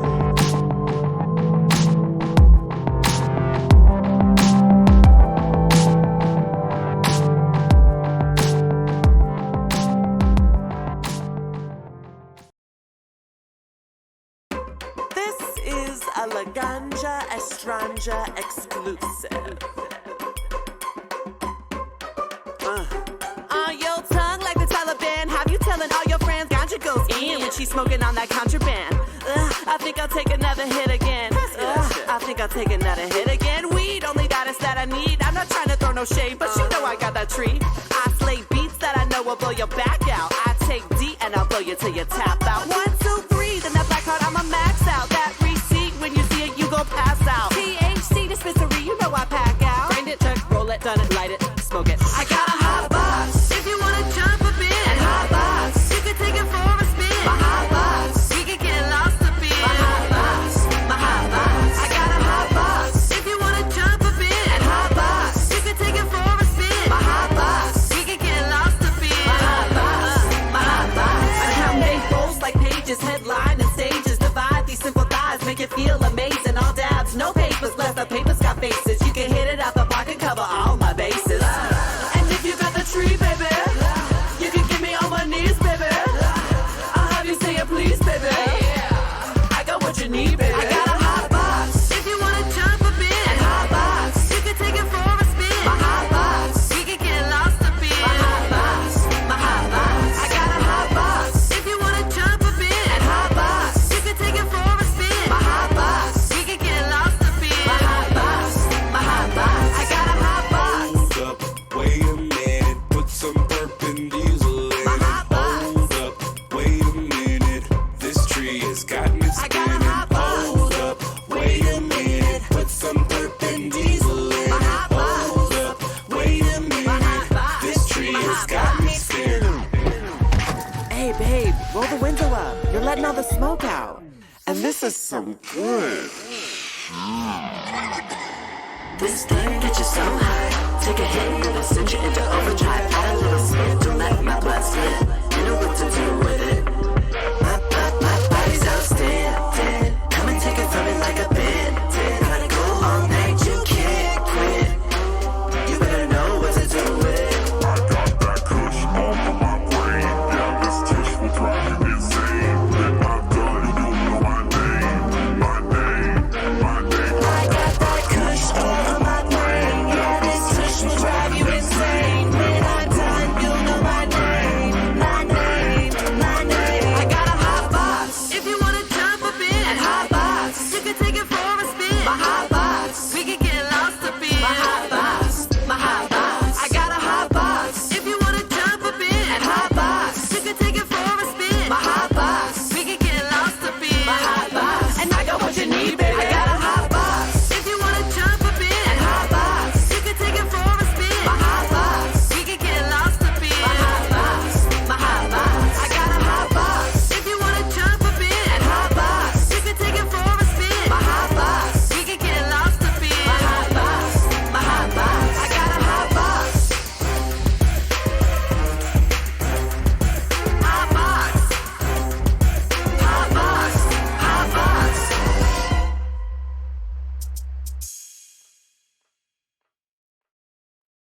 All right, welcome back, everybody. Let's highlight a couple more of our great sponsors. Double Bear Concentrates, more pure, more potent. Double Bear delivers a superior cannabis experience in every way. They only use premium flower for extracts, and all flower is grown strictly in-house. From soil to oil, their master growers, scientists, and botanists work hand in hand through each stage of the process to ensure every Double Bear product meets the highest standards. The result is something mystical. And Stone Depot. Stone Depot is newly opened in Jackson, Michigan, with new locations coming soon. They are proud to be locally owned with an anti-corporate cannabis philosophy. Find them on Weed Maps and Instagram. Stone Depot is for the people. Right on. And now, Cosmic Knot.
Cannabis is medicine through and through. We all know that, and more people around the world are getting to know that.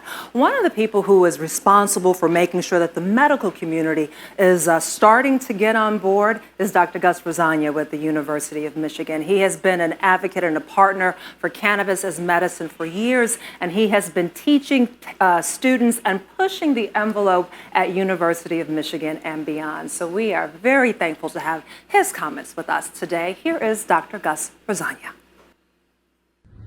Hello, Hash Bash folks. How are you? This is a different kind of protest this year. It's all virtual. Plus, it's going to be a positive protest because there's been a lot of progress that we made.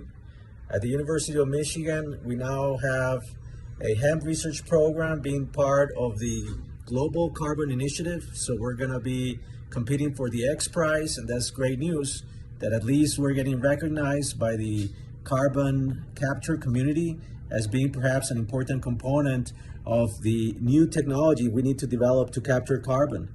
In addition, we just published an excellent study, a clinical analysis of all work that has been done with cannabidiol, specifically with Epidiolex, which is the FDA-approved formulation of CBD, in the context of meal intake, so food effects as patients are taking the drug.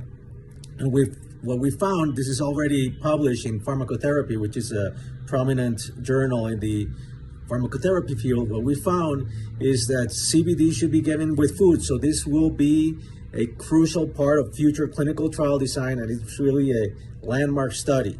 Now, in the process of all this, I have been nominated in terms of a public impact award at the University of Michigan. Still needs to be approved, but the fact that I've been nominated is actually great news as well.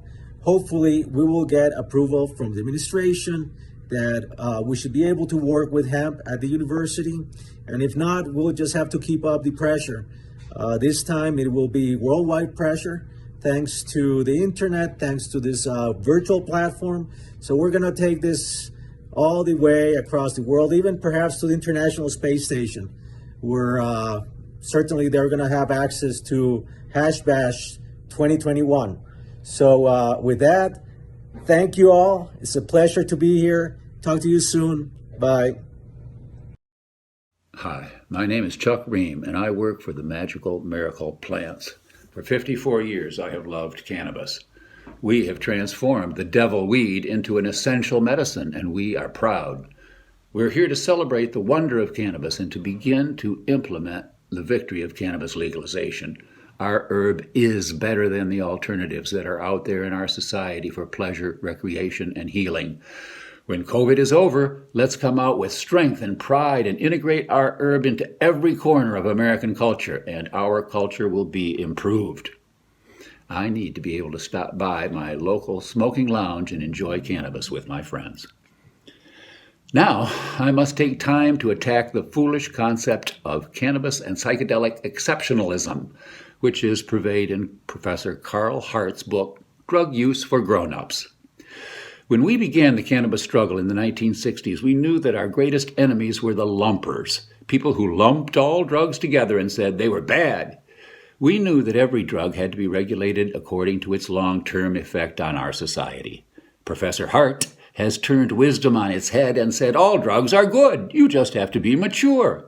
And if you think some drugs are better than others, you are elitist, probably racist, guilty of psychedelic exceptionalism, and you are harming the all-drug movement. Most of what he says in the book is true. We should have freedom. People with perfect maturity can use any drugs.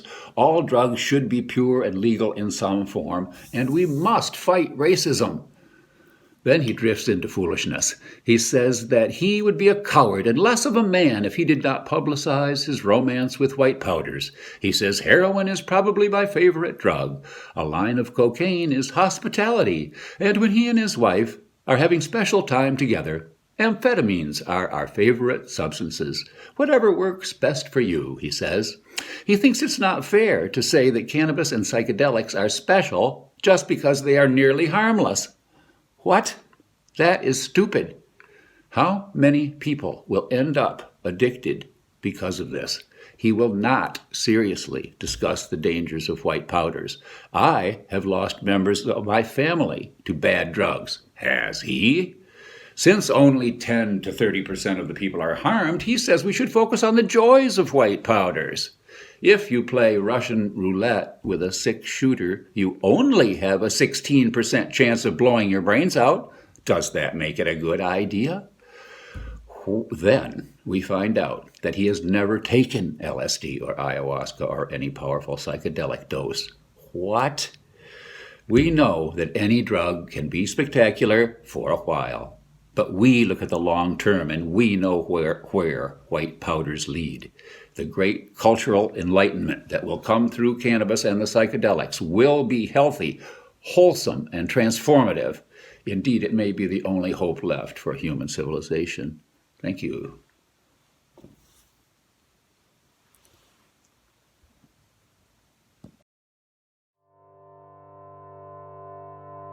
So hey, friendly neighborhood mycophile here with Michigan Psychedelic Society. Really excited about all the work we've done with Decriminalized Nature Ann Arbor. So we're here today in beautiful Ann Arbor. We are going to teach you the most basic way to grow mushrooms at home for yourself, totally free.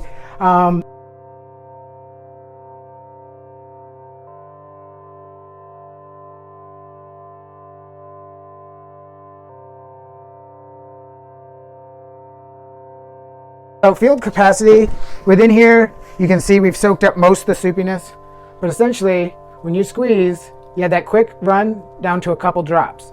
That is an ideal amount, but you want it absorbed. You don't want any muddiness.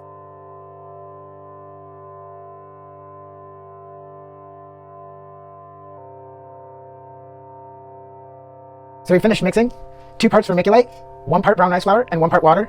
We took the vermiculite, we added the water to it because the vermiculite's going to hold the moisture, and then we added the nutritious brown rice flour at the last stage so it won't clump when it reaches the water. This is your final mixture. It should be, like this. If you squeeze it, it might clump together, but it should break right back up and have plenty of room for air to grow, for mycelium to move through the substrate.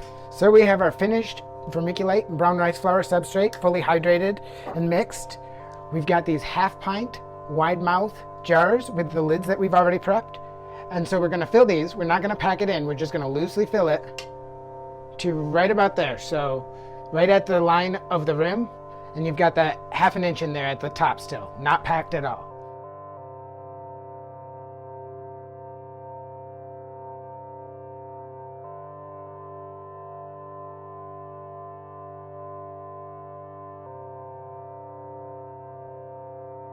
So now all of our jars have been filled with the mixture. We've wiped the rim clean. And we're going to take some fresh, dry vermiculite, and we're just going to fill it right up to the brim. Then we have our lids that we made earlier with the 4 holes. We're going to put them on here upside down. That's really important so it doesn't vapor lock. And assemble the ring. Voila.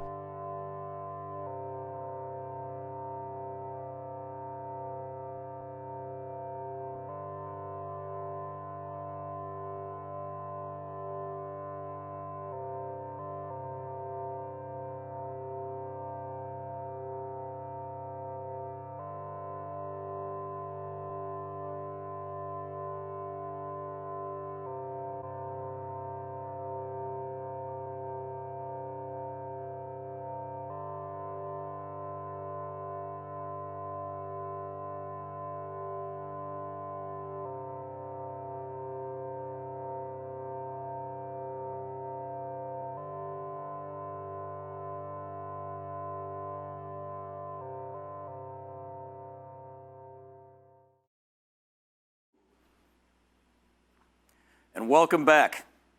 Please support the Michigan Psychedelic Society. Our next sponsor is one of my favorite, probably my favorite Michigan brand.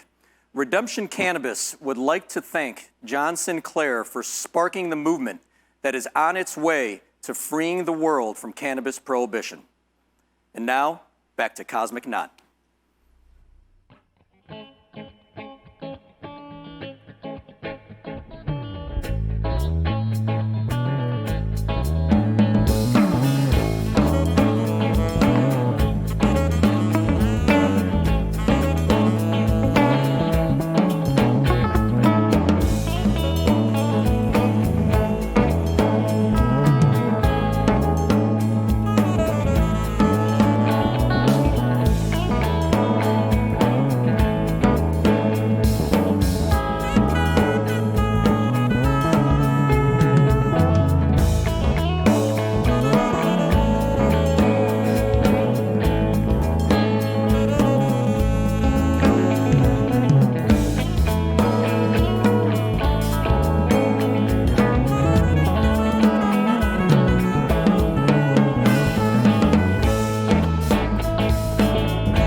I still think it needs more cowbell. Well, Now it's up to you. Next time. All right. Don't go anywhere. We're going to take a short break. And to sing us or to play us to break, we're going to hear Laith Al-Sadi again. And hey, so pack a bowl, hydrate, and come back for our final hour of 2021 50th anniversary Hash Bash. All right, cowbell!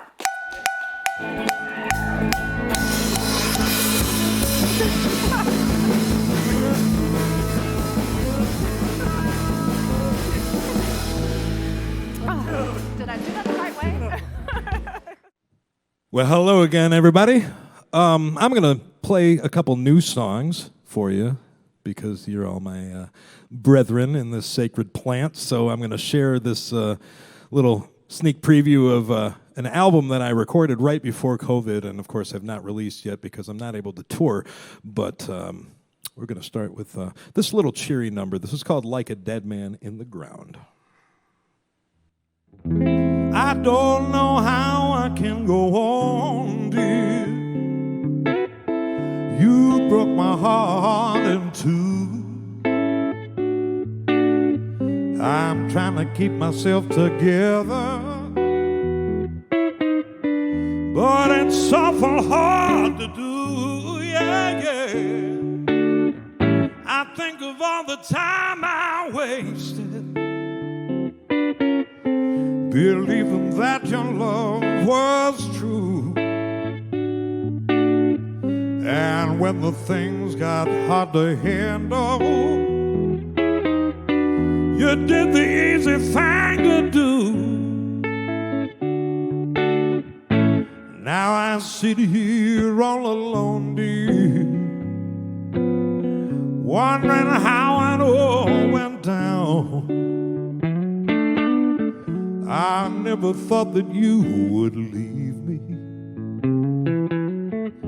like a dead man in the ground. Well, do you ever think of me now? You know my love was pure and true. And when your days on earth are over, the devil's coming straight for you.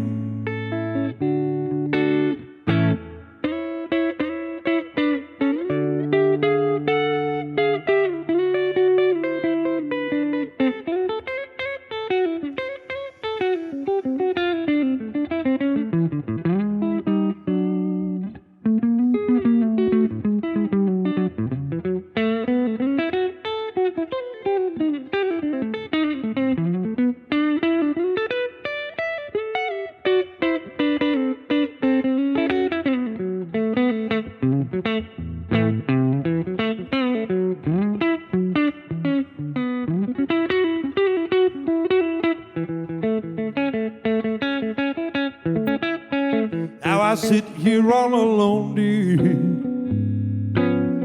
wondering how it all went down, yeah. I never thought that you would leave me like a dead man in the ground. Well, do you ever think of me now? You know my love was pure and true.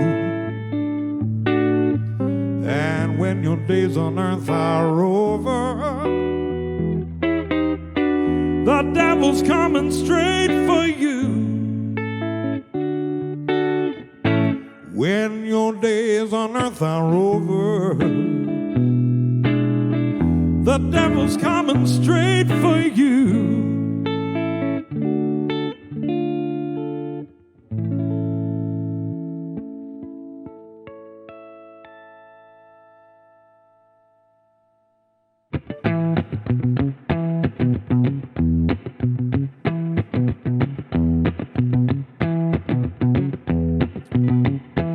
I should have questioned her motivation before the train left the station. And now I'm sitting here broken-hearted and alone. Well, Lord, I missed my chance, a sweet romance with a girl that's down in Texas now. And I fear I'm growing old all by myself. come and save me, 'cause I've clearly lost my way. I traded my soul for a heart of fool's gold, and she left me again today. It seems every time life gets on track, well, she always knocks it out of whack. So steal your thunder and rain on your parade. Should have questioned her motivation before the train left the station. And now I'm sitting here broken-hearted and alone. But Lord, I missed my chance, a sweet romance with a girl that's down in Texas now. And I fear I'm growing old all by myself.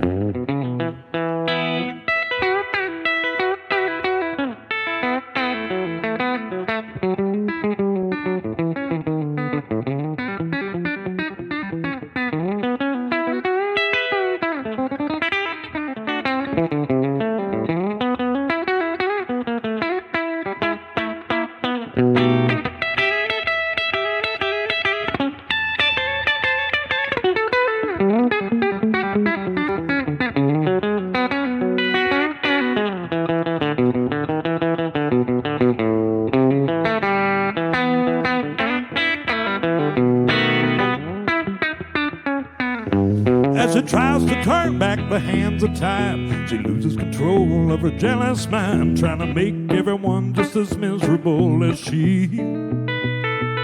Well, it's a losing battle that you won't realize, and a real true crime that in her sorrow she can ruin today just thinking about tomorrow. Should have questioned her motivation before the train left the station. And now I'm sitting here broken-hearted and alone. Well, Lord, I missed my chance, a sweet romance with the girl that's down in Texas now. And I fear I'm growing old all by myself.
I should have questioned her motivation.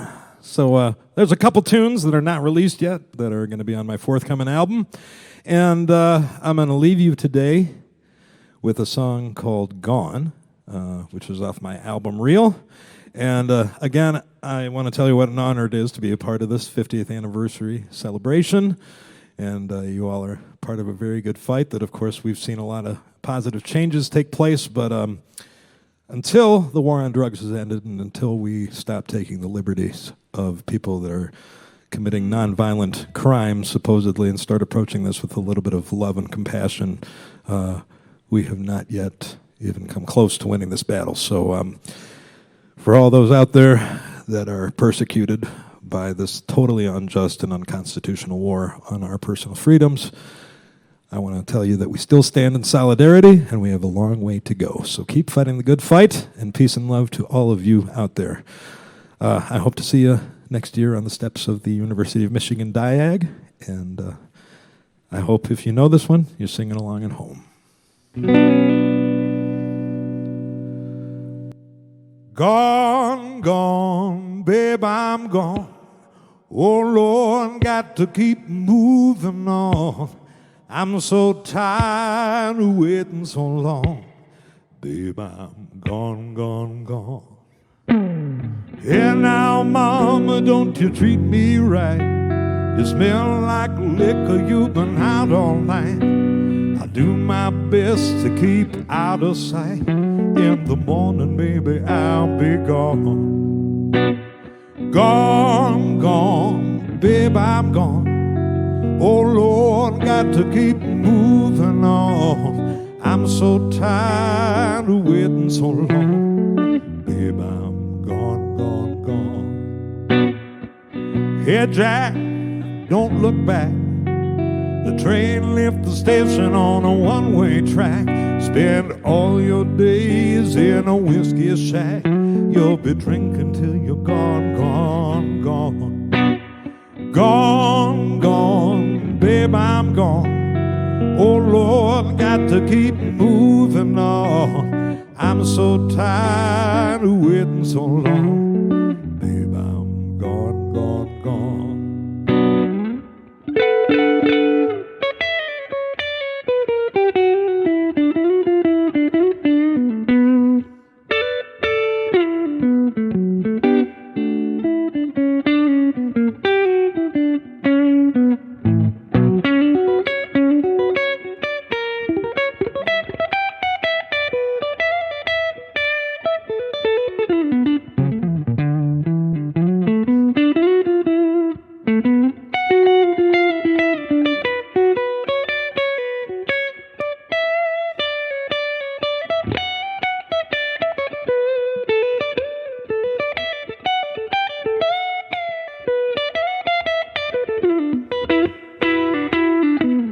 Hey Jack, don't look back. The train left the station, it ain't coming back. Spend all your nights in that whiskey shack. You'll be dreaming you was gone, gone, gone.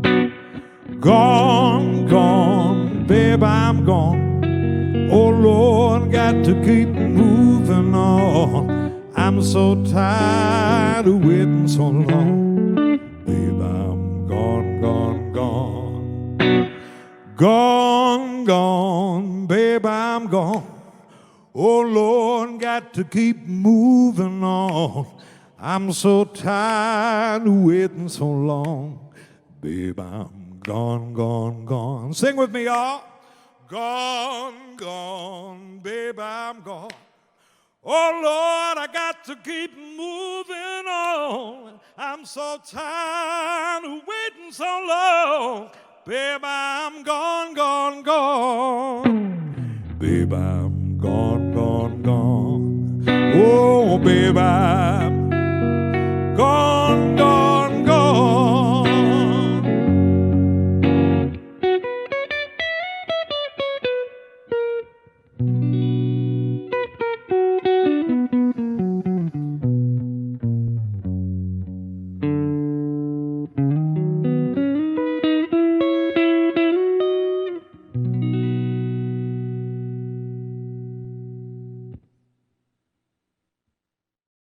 Michigan NORML remains the only cannabis consumer advocacy group in Michigan, and our fight is far from over. People still remain behind bars, and too many Michiganders bear the burden of a cannabis conviction. Nationally, cannabis remains federally illegal and continues to be classified as a Schedule I narcotic. We need your help. Join the fight. Become a Michigan NORML member today. Only together can we protect our rights.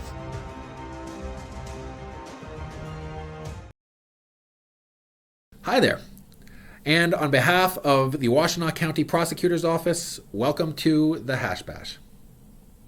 These have been a great few years for the fight against the criminalization of cannabis and marijuana. Most prominently in 28 Michigan, the voters finally got an opportunity to speak, and they spoke with a clear voice. Cannabis is now legal for recreational use in the state of Michigan. And I'm so grateful to all of the activists and leaders who have been fighting this fight for years and finally saw victory in 2018. Here in the prosecutor's office, we are thrilled that we are no longer seeing marijuana and cannabis cases coming across our desks. And we've gone further. We have said expressly that we are not charging cannabis crimes, even when they fall slightly outside of the scope of what is allowed under Proposition 1. We know, and we have known for a long time, that cannabis is safer than alcohol. We would never bring criminal charges against somebody for having too many bottles of wine. Why would we bring criminal charges against somebody who has too much cannabis for personal use? Beyond that, we've taken the position that we are not contesting, and indeed we're looking forward to affirmatively helping those folks who have been unjustly convicted in the past of a cannabis-related crime and are seeking to have their criminal records expunged. Let's be clear about this. Cannabis is now legal in the state of Michigan, and you should not have a criminal record, something that can hold you back from housing opportunities, from employment opportunities, from educational opportunities, for something that is no longer a crime. So we categorically will not be contesting expungement of those cases. And we are working hard at building up a special unit that will affirmatively assist people with expungement. But there's still more to do. Despite the fact that cannabis is legal in the state of Michigan, it is still criminalized under federal law. It is far past time to turn the page on the failed prohibitionist policies of the past and for Congress at long last to legalize marijuana at the federal level. States across the country have voted for this. Red states and blue states and purple states. It's time now. It is urgent. So you have my full support in this fight. You have a friend in the prosecutor's office. Enjoy the day, and I'm looking forward to seeing you in person next year. Happy Hash Bash and welcome back. We've had a lot of great speakers today. One that couldn't make it was Willie Nelson, and we really tried. His crew was gracious enough to respond with a letter. Willie's always been a great champion of cannabis, and he sent his hope that Hash Bash would be a great success. Thank you, Willie. Wish you could have made it. And now to introduce our next speaker, let's bring out Mark Passerini. Thanks, Jim. It is a true honor to introduce our next speaker at the virtual Hash Bash stage. Eugene Monroe was the first professional athlete to speak out in his league for cannabis reform.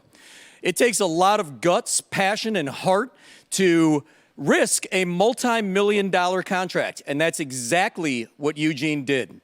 Ladies and gentlemen, welcome back to the virtual Hash Bash stage, Eugene Monroe from the Baltimore Ravens.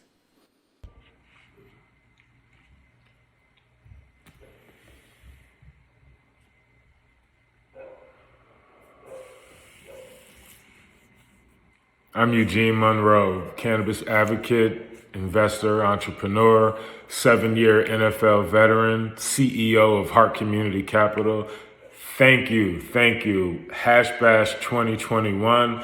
Can't believe I'm a part of this with you guys. As a Jersey native, I feel honored to be part of this Ann Arbor, Michigan tradition. Although it's happening virtually this year, I look forward to being a part of this, hopefully next year, where it will be the 50th anniversary celebration. So thanks again. And, just exciting things happening in Michigan. Not only is the industry growing at a rapid rate, being top 10 in sales in the industry overall, jobs in the industry, and over the course of a year, jobs doubled in growth, even during COVID times, which is a testament to this business and, the stability it's been able to provide to some aspects. So just Michigan leading the way, leading the pack.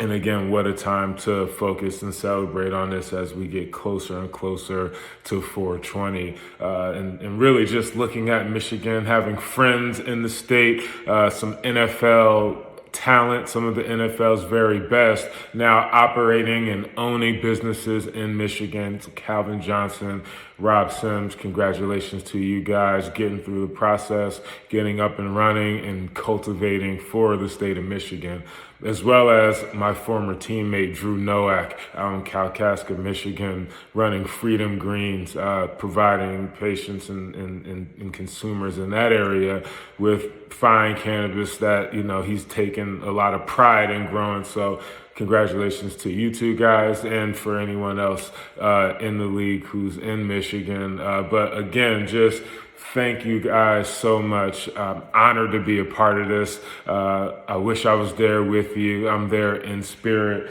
and smoking a big old joint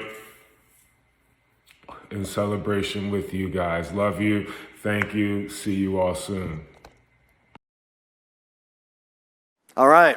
Welcome back again, everybody. We really appreciate our sponsors. We're going to let you know who a few more of them are. Lake Effect Provisioning Center is excited to be a sponsor at the 2021 Hash Bash. Lake Effect is proud to have one of the largest deli-style flower selections in Southwest Michigan. We are happy to serve both recreational and medical patients within the community. And the Cannabis Council Law Firm. Cannabis Council Law Firm is the oldest cannabis-only law firm in America, with a team of activist attorneys on the cutting edge of cannabis law for over 30 years. From criminal cases to their work writing legalization ballot initiatives and helping the MRA draft regulations for the new market, Cannabis Council has been a force for change and growth in Michigan with extensive experience in cannabis licensing, compliance, business law, and local government relations. Cannabis Council is uniquely equipped to help you enter Michigan's fastest growing market. And Herbology. Herbology is honored to support Hash Bash and has locations in Ann Arbor, Bangor, Battle Creek, and Kalamazoo, serving adults 21 and up. And now, back to Cosmic Knot.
Our next speaker has a special place in our heart in my heart, because he was one of the first people to welcome me to the cannabis community by gifting me, I believe, probably a whole pound of Gorilla Glue. My life has never been the same. And so he is known as Mr. Hash Bash, and of course he's not here right now because he is on the Diag, most likely screaming F the man, as he always does, and throwing out lots of joints. But he was gracious enough to provide us a video. So without any further ado, here is Mr. Hash Bash, Adam Brooke. Hey folks, just wanted to thank you for having me on this second annual virtual Hash Bash event. I appreciate the opportunity. Of course, many of you know that I organized the Diag rally for many years, and I do appreciate the people who put these things on. It does take time and effort. Of course, it would be nice if all the activists were on the same page and moving forward as one force. But as I've said for years, what really makes our movement unique is that we have many people from all walks of life who all believe in the different aspects of moving the ball forward. But our goal, obviously, is to move the ball forward.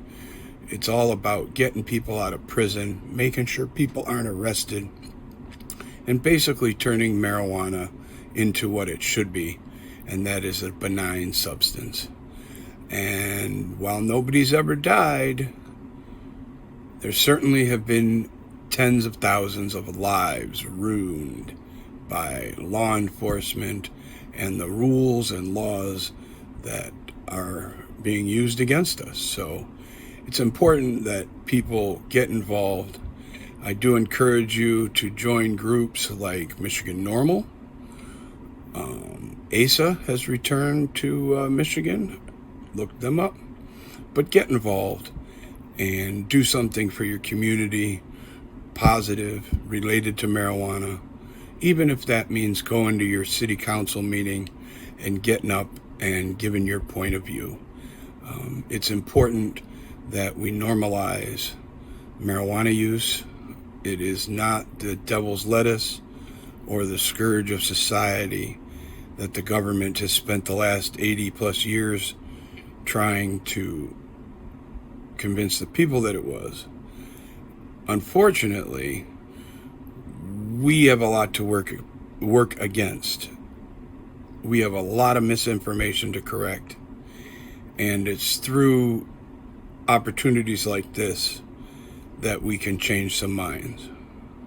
So of course I encourage you all to come out on the first Saturday in April on the Diag at high noon, smoke a joint, and protest, because that's what the Hash Bash is.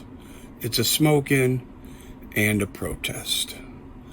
And the thing to do is do it right and do it properly.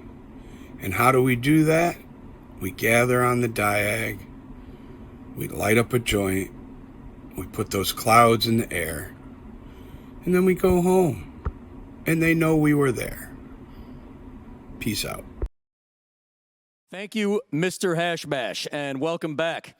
On Capitol Hill in Washington, D.C., there has been no greater advocate for cannabis reform than our next speaker. Actually, our next statement that I will read. His name is Congressman Earl Blumenauer. Now, he's from Oregon. It's a far ways from Michigan. But Congressman Blumenauer has been a true friend of the Bash for the last 4 years by sending in statements of support to be read on the Hash Bash stage. And this year is no different. This year he writes, "Friends and allies, I'm sorry that I can't be with you rallying today at the 50th annual Hash Bash. Michigan has been a leader for social progress in the Midwest and holds a place near and dear to my heart. Last year, deeply Republican states like Mississippi and Montana legalized marijuana, and it appears other state Republican leaders have finally had a reality check that marijuana legalization is popular not just in blue states, but with their voters too. Cannabis is becoming less controversial each year. It is past time for Congress to seize the enormous opportunity it has in front of it and finally end the failed war on drugs. As we begin to put the coronavirus pandemic behind us and start the recovery process, I will continue to fight to prioritize cannabis legalization and ensure we create a system that is equitable and just. Onward, Earl Blumenauer, Member of Congress, Oregon's 3rd District." Thank you to Earl Blumenauer for all he's done for these past few decades, and we can be sure that he will continue to fight. Please enjoy our next 2 videos from Decriminalized Nature and DJ Short. Happy Hash Bash, plant lovers! Happy Hash Bash, everyone, everywhere. The significance and history of Hash Bash is massive. cognitive liberty, free speech, and freeing plants and people from years, decades, century, millennia of oppression for what is natural to Mother Earth and human beings are part of our mission. We are Decriminalized Nature Michigan. Last September, Ann Arbor City Council made the unanimous decision to decriminalize entheogenic plants and fungi. Led by Councilperson Ann Bannister and Jeff Hayner, we are grateful to continue to have Ann's leadership as a political advisor now with Decriminalized Nature Michigan.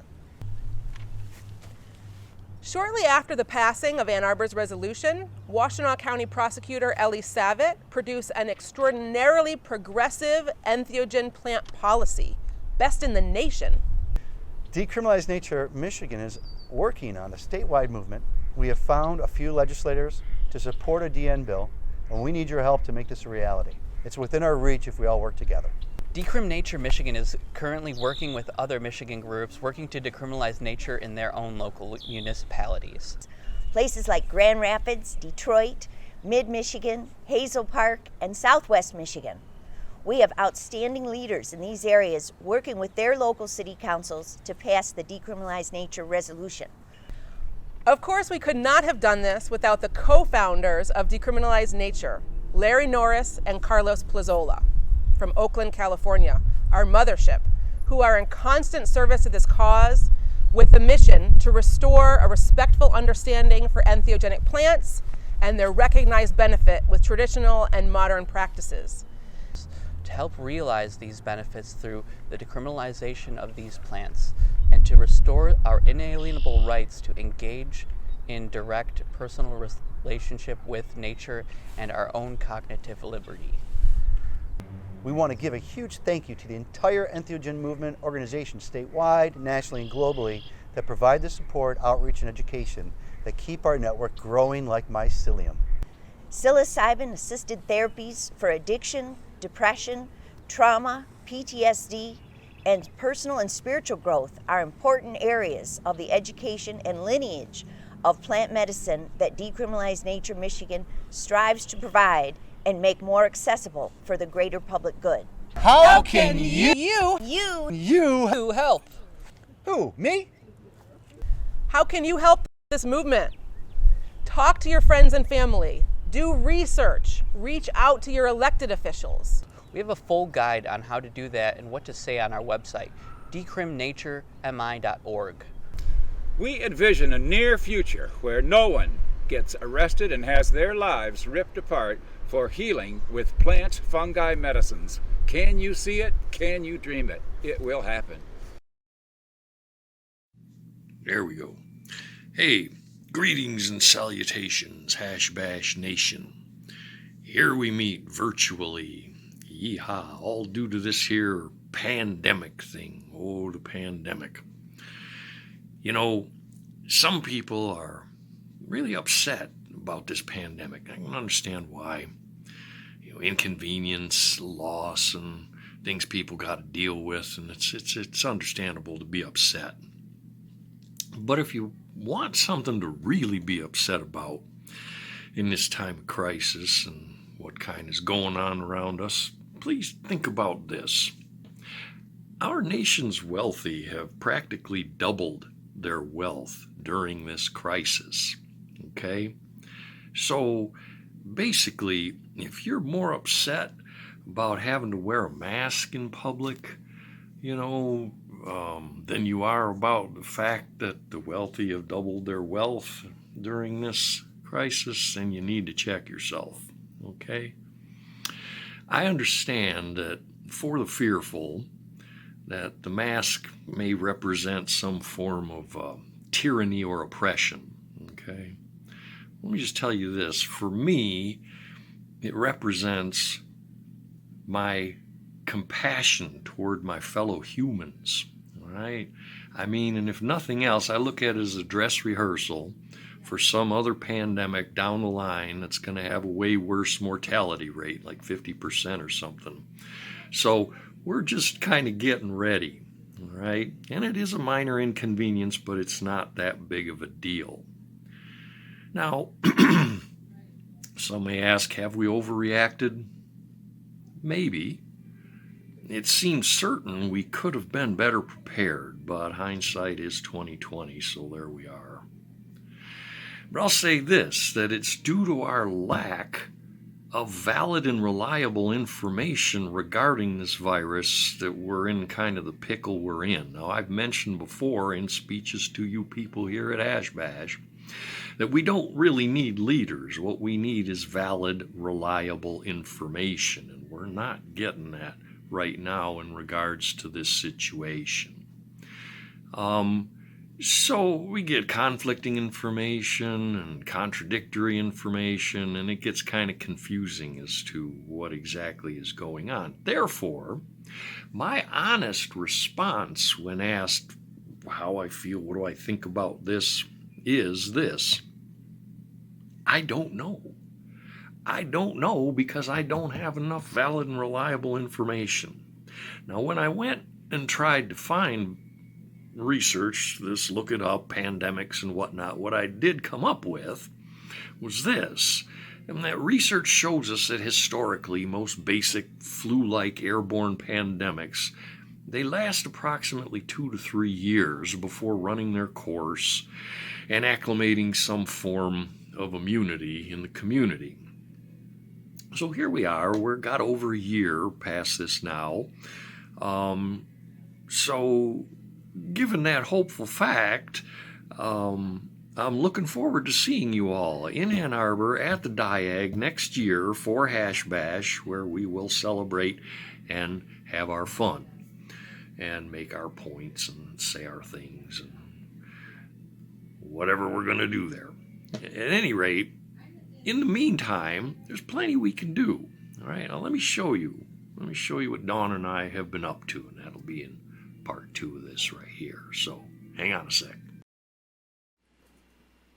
Welcome back.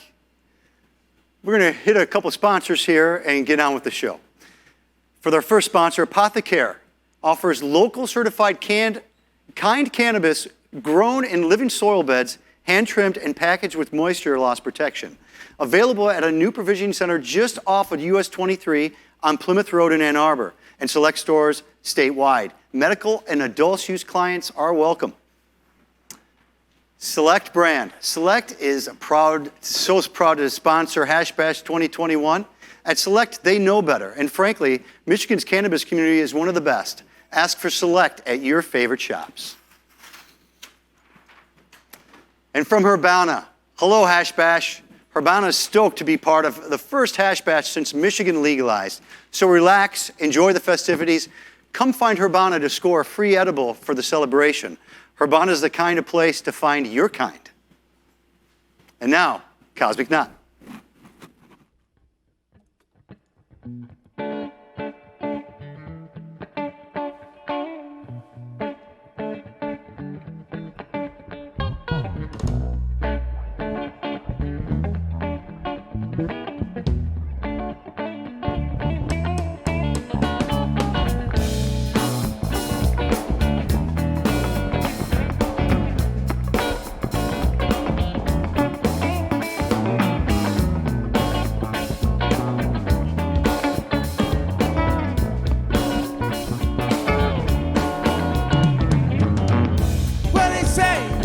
For yourself now.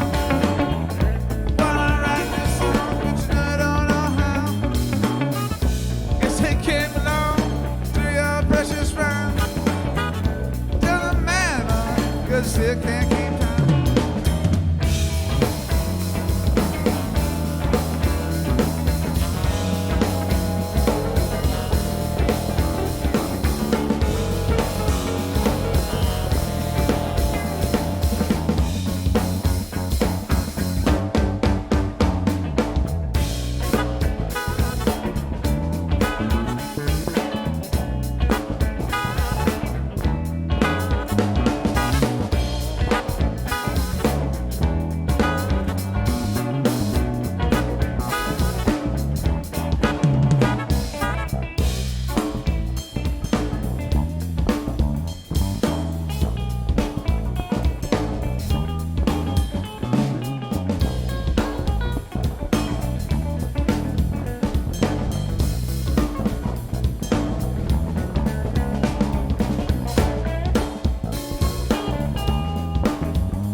Wow, Cosmic Knot, everybody. Beautiful job, guys. Thanks for having us. Yeah, we're so happy to have you. For our next speaker, I'd like to introduce one of our old great Detroit Tiger ball players, Joel Zumaya, who's now coaching out west for the Zumayans Ball Club. Hey, what's up, 2021 Hash Bash? This is former Detroit Tiger pitcher Joel Zumaya in the house. Yeah, you know what it is. Hope everybody's having a blessed day. I hope everybody's smoking on that fire. Man, you know how it should be, and you know how it's gonna be. Anyways, I want to thank everybody for giving me the opportunity to come on here and explain what medical marijuana has done for me in my life. Hey, coming from the baseball world and owning a record fastball at 104.8 miles an hour, I blew my shit up many a times, and I've taken plenty of anti-inflammatory painkillers, and it's basically killed my body, y'all. I was introduced to medical marijuana fairly early in my career. I stopped it for a little bit just because in the minor leagues we would get tested, but as soon as I got on the 40-man roster and I got to the big leagues, I started bringing this back into my life. For one, best anti-inflammatory in the world. For two, this thing is not a drug, y'all. This thing is put on earth by our good old Lord. It helps us. It helps with stress. It helps with pain. It helps with so many sorts of things. And if for me in my world, it was definitely helping me. It was definitely getting me through the days. And it was definitely getting me through baseball seasons. Yeah, y'all know my season was ended by multiple injuries, but this stuff right here and this stuff right here is what kept me going and is still keeping me going. Stress-free. Man, we have to decriminalize this shit. We need to legalize it throughout the whole world, y'all. This stuff is what's going to unite everybody and bring everybody together. One love, man. I hope everybody's having a blessed day. Blaze it up. Cheers, baby.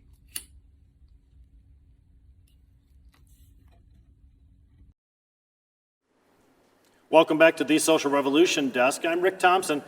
Thanks for joining us for the 2021 virtual Hash Bash presentation, brought to you from the television studios here at Allen Audio with catering by Michigan's finest. I'm joined today by Michigan Cannabis Industry Association's principals, Robin Snyder and Ida Pearl Lee.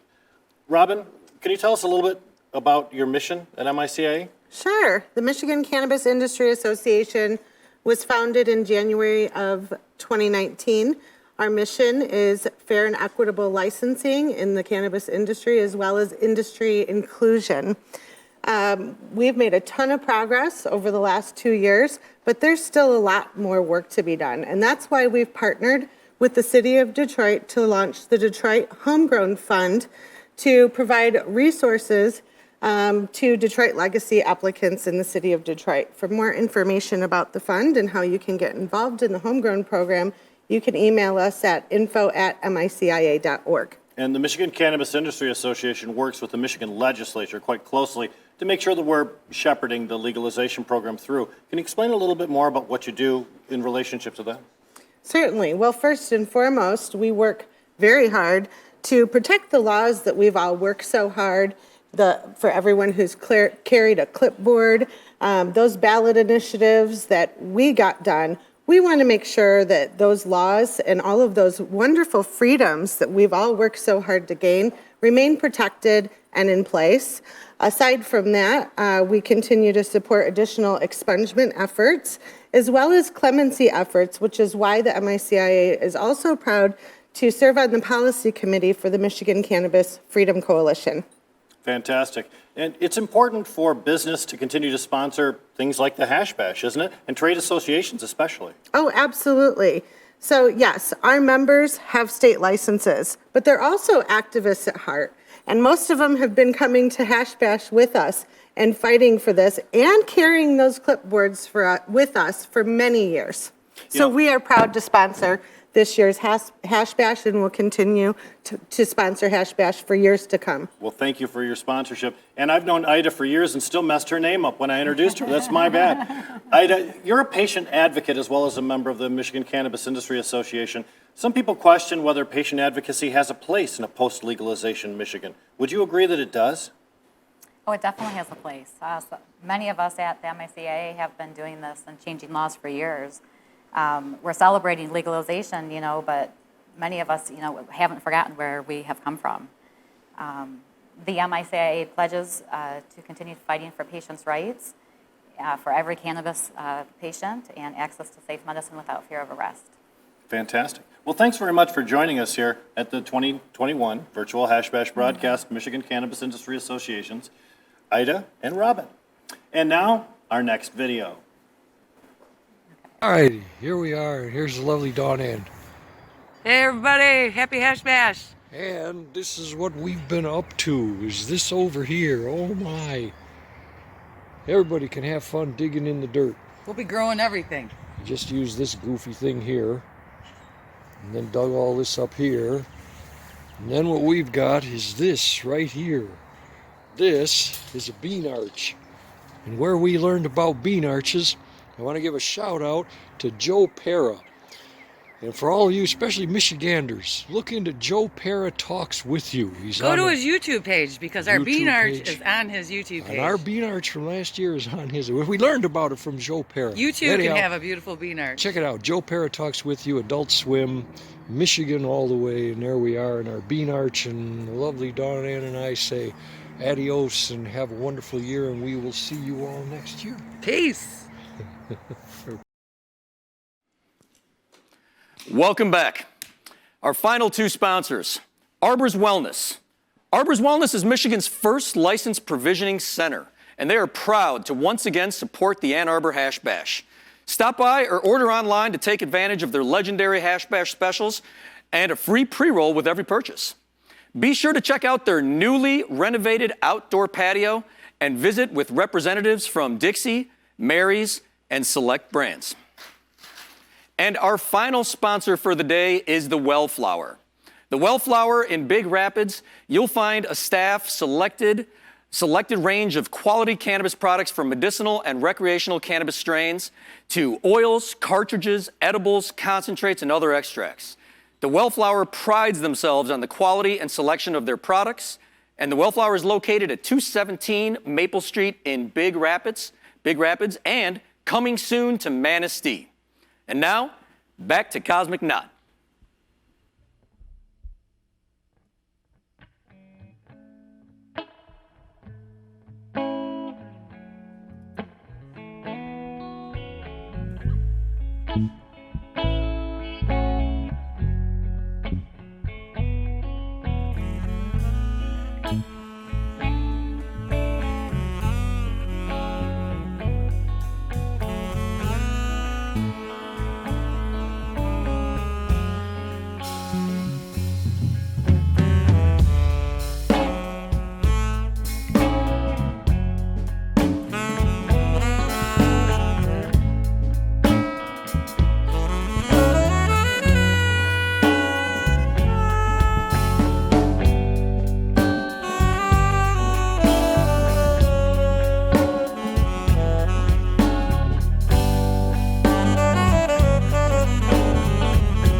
Thank you, guys. Well, we are almost out of time, but before we go, we do have a few final messages. But first, we want to hear from Michael Thuy. If you are a person who is on parole right now and you are a medical patient, you can thank Michael Thuy because of him, you can still use your medicinal cannabis. We also want to hear from Al Harrington, who is a former NBA player who became so enamored with this cannabis plant after seeing what it did for his grandmother that he entered the industry and named his company Viola after his grandmother. And then we are also going to hear from the Michigan Cannabis Coalition to talk about the work that they are doing to make sure that people who are convicted of cannabis crimes have their records expunged, have their crimes commuted, and have their lives restored. So let's go ahead and hear from them.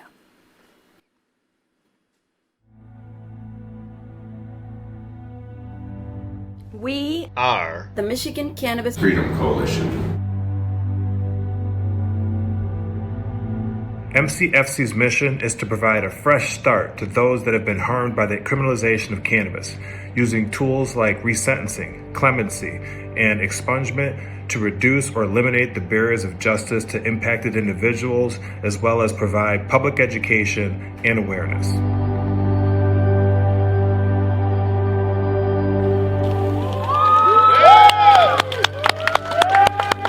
At one time, I didn't think I was going to ever get out. It's about guys that shouldn't be in there, like marijuana, still in there for marijuana, they shouldn't be in there. Those guys are human beings, and the way they treat them is not good. Not just about me, it's about thousands of guys that need help, and they need to quit talking and start doing something about it. In 2008, Michigan voters approved a ballot initiative to legalize cannabis for medical use. A decade later, adult use of marijuana was overwhelmingly approved by voters. Today, Michigan has generated nearly $450 million in legal cannabis sales and nearly $73 million in tax revenue to the state. And yet while cannabis business is booming, thousands still languish in state prison or continue to suffer the collateral consequence of committing a marijuana-related offense. Mass incarceration and the conditions of confinement have left our correctional facilities highly susceptible to COVID-19 outbreaks. Today, there have been over 25,000 positive cases within Michigan prisons. No one deserves to have a cannabis offense become a death sentence. Michigan Cannabis Freedom Coalition's vision is to restore justice to those who have been harmed by the criminalization of cannabis, while working to end the epidemic of mass incarceration through comprehensive criminal justice reform.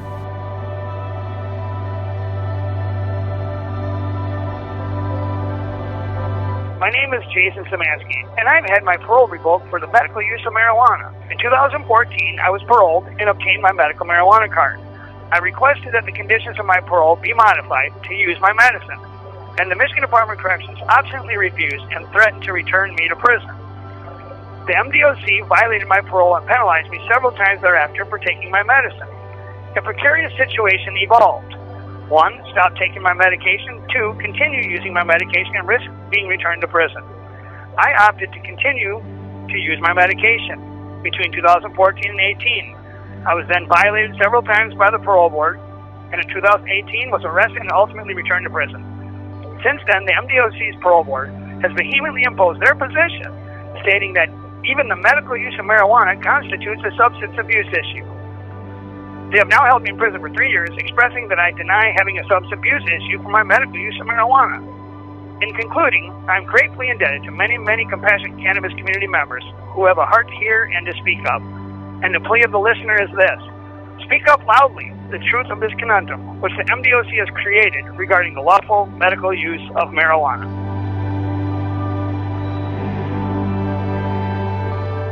We don't see my husband since March last year.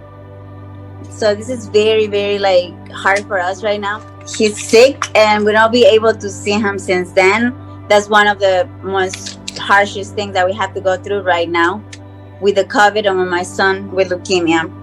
I miss my dad a lot and I want him to come home. I want my dad to come home because I miss him and I want to sleep with him and I want him to teach me stuff. He's the glue of the family, so we need him to come home. I have Maurice Shoemate, who is incarcerated for marijuana, which is now legal. He is nonviolent. I don't even think he's ever received a ticket since he's been incarcerated, because it's just not him. He's a mentor to kids, a father, a man who takes care of his responsibilities. Nicest person in the world. I've never even seen him fight. I've been knowing him over 20 years.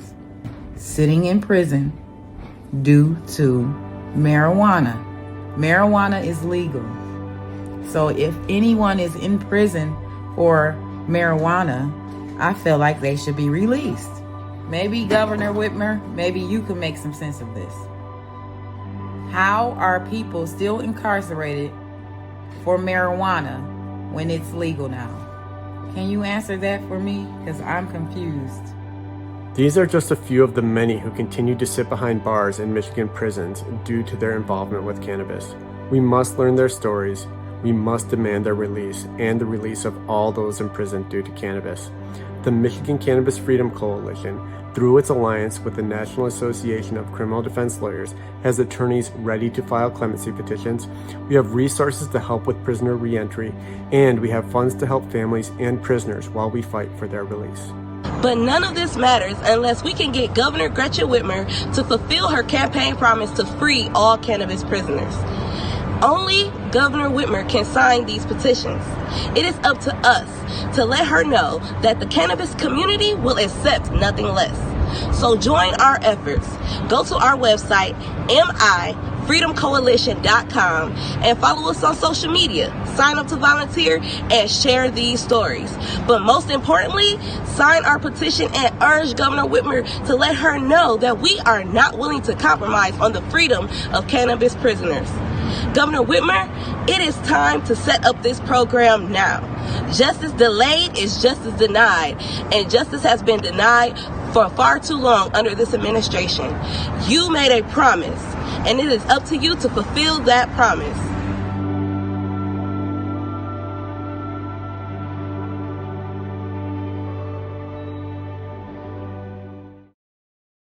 How everybody doing? My name is Al Harrington, co-founder of Viola Brands, and I would like to welcome you all to 2021 Hash Bash.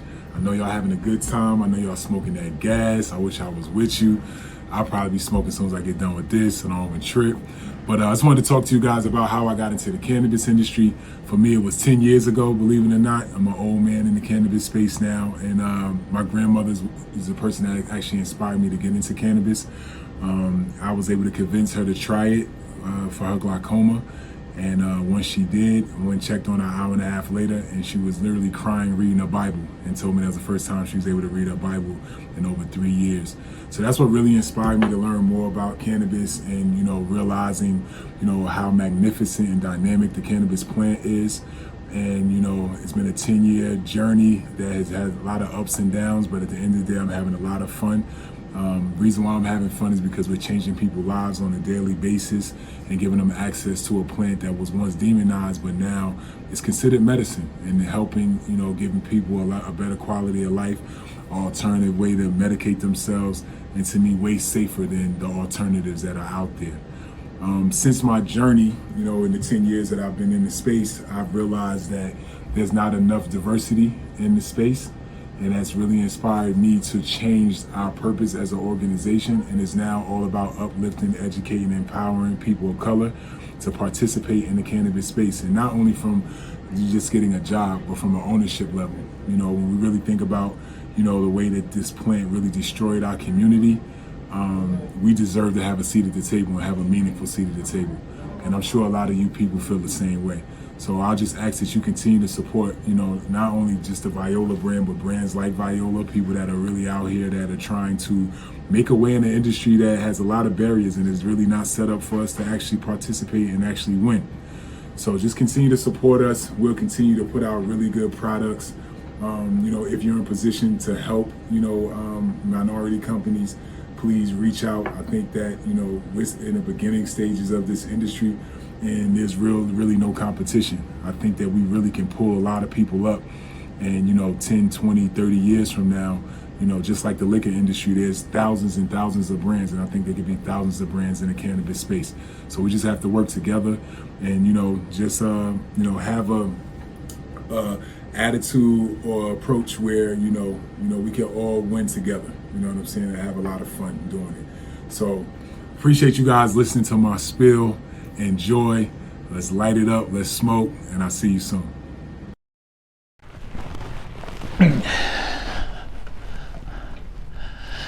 Thank you, everyone that is joining us online today.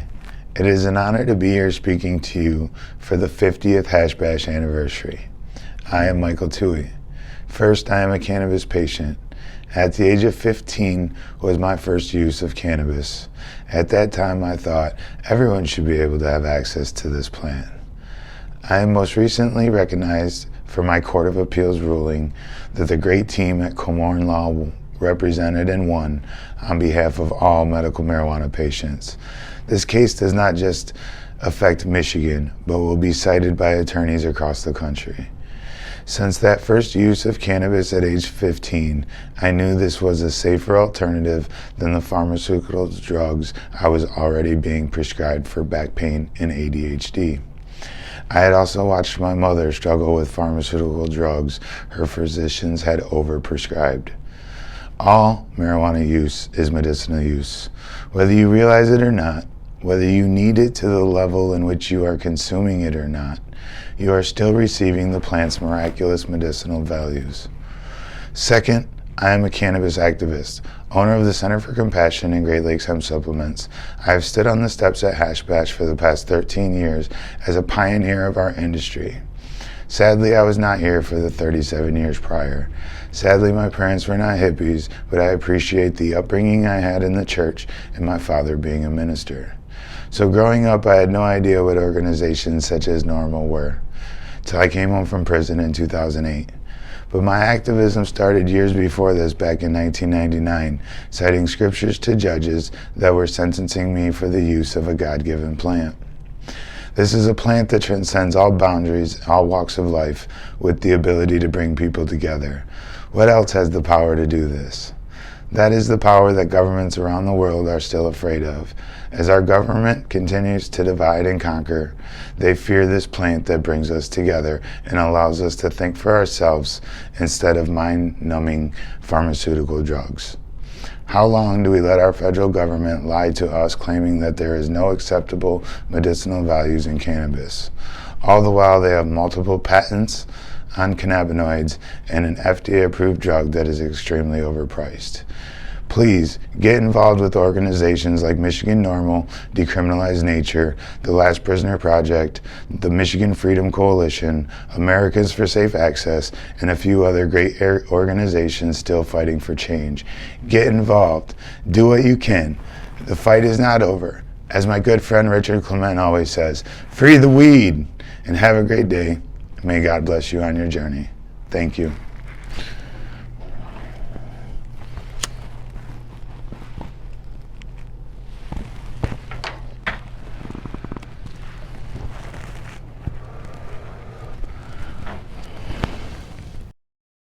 Wow, this just about does it. This wraps up the 50th Hash Bash, our first second virtual. And thank you all so very much for tuning in. Thank you to our sponsors. Thank you to the activists who are making sure that our message continues and grows. Thank you to Cosmic Knot and all of our performers. You know, all of our speakers, all of our activists, and thank you to all of the people who put this all together, the Hash Bash Planning Committee.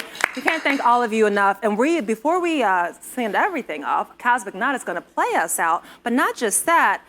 Cosmic Splooge. Is it Splooge? Splooge.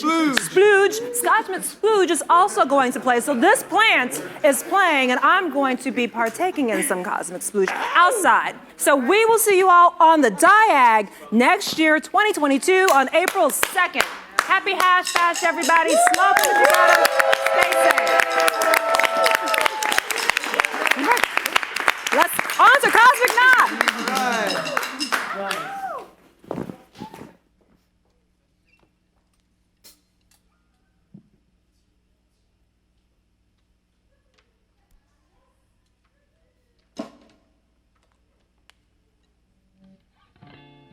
Mm-hmm. So, the story goes that in 2017 we were able to play a hash bash for the first time, and we've thankfully been able to be a part of this ever since. We even played the pre-party portion of us anyway, the year before that. But during this time that I've been playing hash bash, an interesting thing happened, and I had all my gear stolen from me. And I made this guitar when I was 16 years old, and I was in high school. Won awards for it and everything like that, and had it stolen with all the gear, obviously, that was taken from my home, and this was in 2018. I had a friend that was one of my dad's best friends growing up that I was given oil because he had cancer. And he was given 6 months to live 3.5 years ago or so now. And I started treating him with Simpson oil, and he's not only still alive, but he's the reason I have this guitar right now. This is the guitar that I originally built in high school. So I'm going to start with this and segue into the new guitar that I built because I thought I had to replace it. So I built another one, which is out of the Grant Water Tower in Michigan. So it's actually a piece of an old water tower that was built in 1891. So it's kind of a cool thing. This is going to be the first gig of the new guitar, and there's even pieces of cannabis that helped create it and make it. And so it's interesting to see how this all kind of developed. But I wouldn't have this guitar right now if it wasn't for cannabis and the power of the healing that it can do. So the whole point is, it's not just to get high. It's not just a weed. The healing that can be found from this is incredible, and I really think it's one of the most powerful healing tools that we currently have at our disposal, but it hasn't clearly been explored very much. But I've seen terminally ill kids that have had some great relief from it. I've seen terminally ill patients that have actually turned around from it. I've seen people who have seizures. I've seen people who have had so many different ailments, and the amount of relief and the different things that you can get from it is just incredible. So once again, this guitar would not be in my hands without the powerful healing effects of cannabis. So to be sitting here and to be able to do this right now is a kind of interesting thing, because I started with hash bash before any of this happened, but here we are, and here the story goes. And we're going to have a plant play with this here at the very end. So that'll be a special surprise, and you'll see how that goes. But here we go. Here's the first number.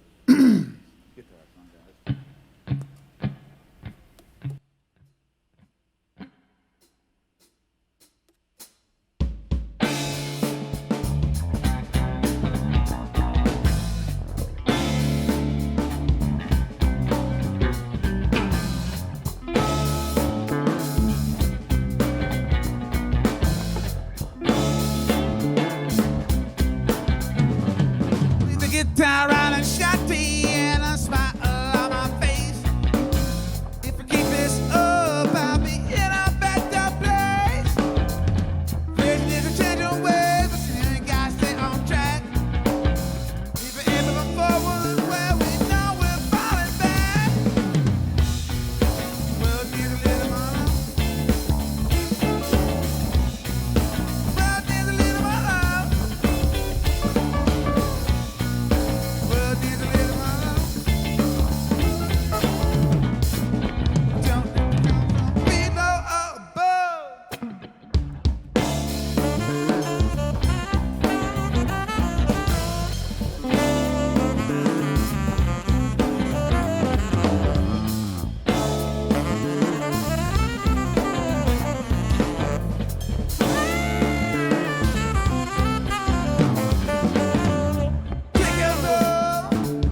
So that song was written about this guitar when I got it back. So the day it was given back to me by my adopted parents, Damon and Laura Heathius. They like I said, he was treated with Simpson oil. He was supposed to die because of cancer and everything like that. But lo and behold, through the power of cannabis oil, he was healed. And him and his wonderful wife went and found my guitar for me. So we were able to play that, and that song was what I wrote when I got my guitar back. We're going to switch over now to my new guitar, and this is the first gig that I've ever played with this. It's kind of exciting to do this, but this is a piece of Michigan history here because it was made out of the Grant Water Tower from Grant, Michigan, which is, it was built in 1891. So this is very old wood. But we're going to switch over here.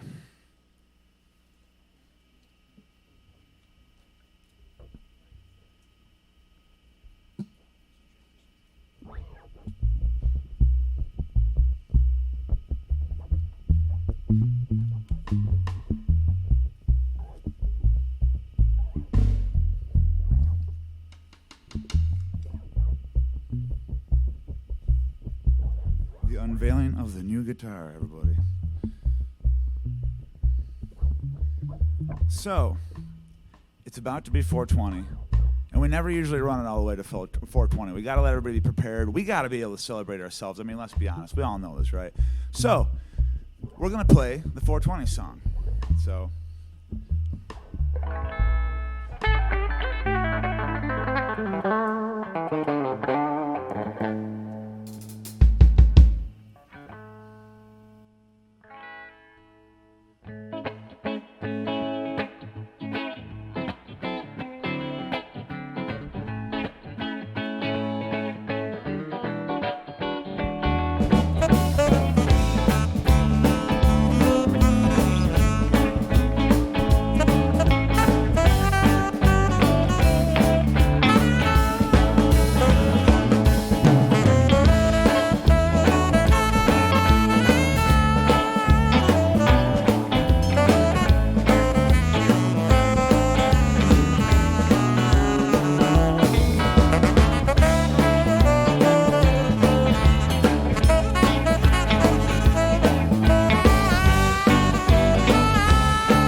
the 420 song over. That's the first time we've actually played that one live, I do believe. So lots of firsts today. It's been great.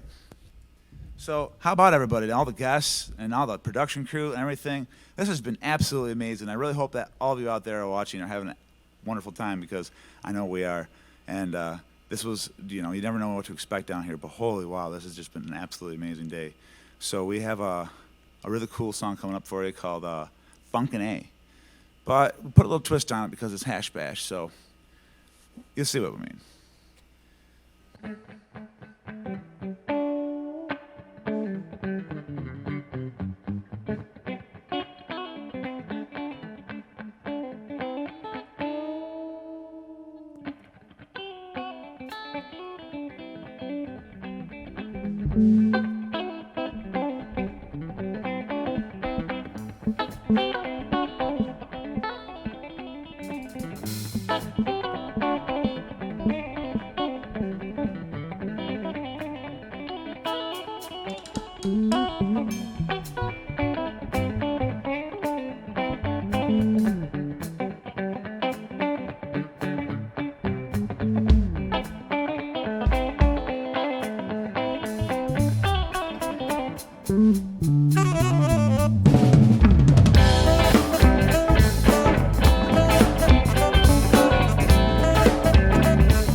Whiskey blues. Whiskey blues has got me down.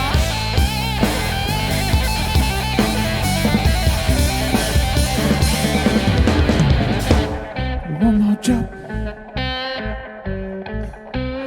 and I'm likely to drown.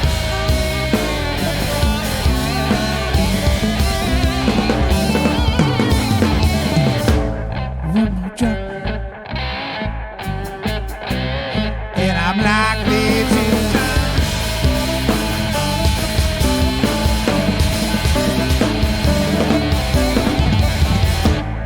Only one solution. We gotta spread that around.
Let your wing fly so very high.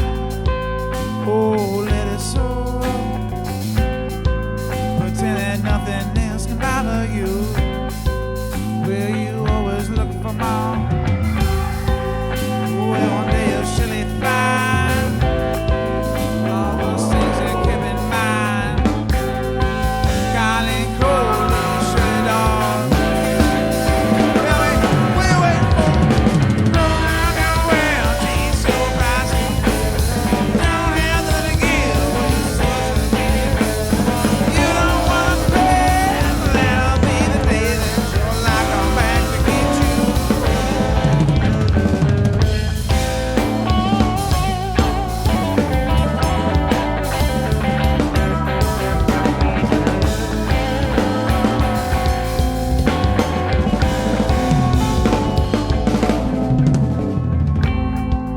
Let your wiggle out once again. Make it just a way of only fair. Now you got no one to contend with, except for your silly trail. See it all through to the end. All those bad times you can feel. How about you?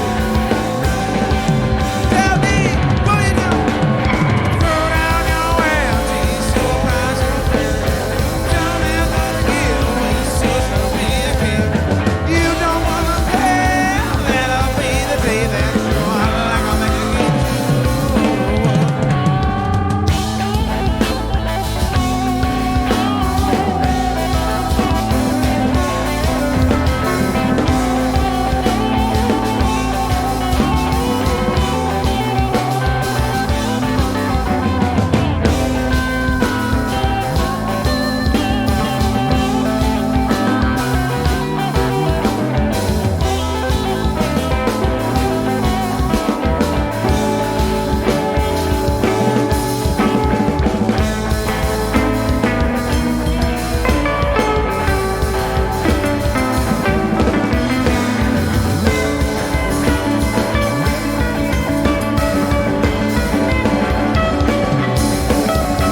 All right, so we got one more. We got the John Sinclair song. So for any of you out there that don't know, John is the reason that this is all happening. And what we are going to do here is we are going to have a cannabis plant play with us on the John Sinclair song.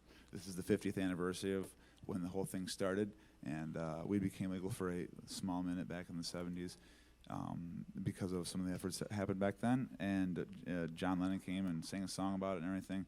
So this is the John Sinclair song that's the reason why we're all here, right? So at the end of this song, and I'll announce it when we do, we're going to have the cannabis plant sit in with us.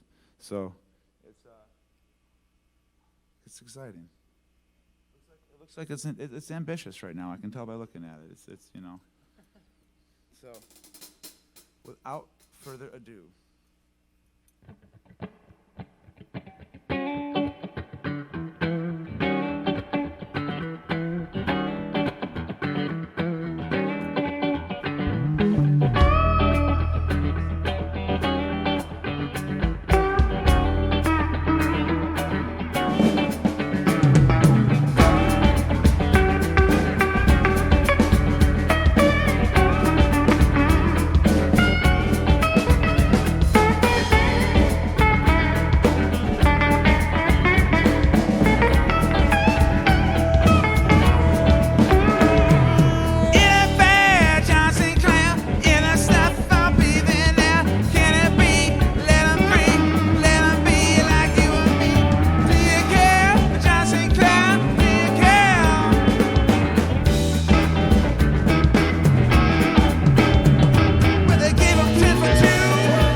Time, seeing as how we're singing about letting the weed be free, to introduce everybody to the Cosmic Splooge plant.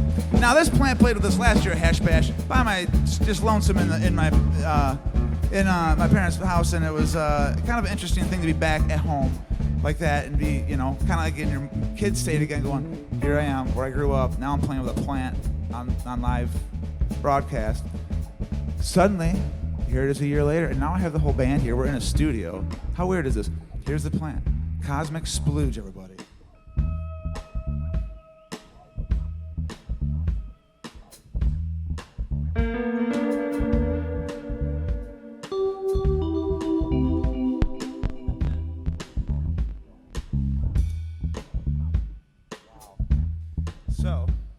of course, as per usual, the cord that was charging it died. It broke. So the thing literally just died right then. But that's okay. We'll get this back. Let's give some. Guys, can you give us a little something in the meantime? What do you got?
This is fitting, honestly. Because think of the struggles that we had to overcome to even get to this point. I'm sitting here on stage with a freaking weed plant right now, for the love of God. This is amazing. So yeah, we had a technical difficulty, but you know what? Here it is, 50 years later. Look at the fight that we went through. Thank you to everybody who made it possible. Rick, I see you there. Thank you for everybody who made it possible. There's so many, but wow, this group of people has just been so amazing. Here we are. Struggle's real, everybody, but we're here doing it. Pushing boundaries and seeing what we can do with it. Love life, it's all you can do.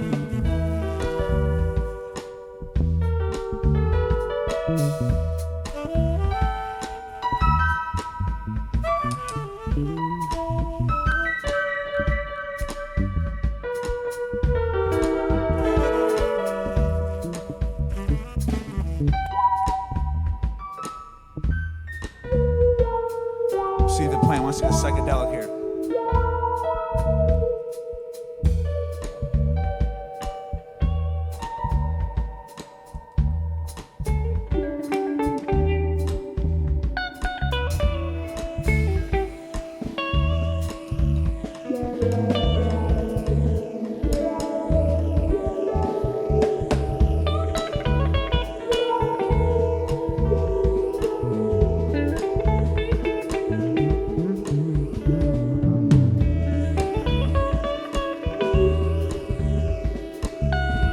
So what's going on here, everybody, so you're aware?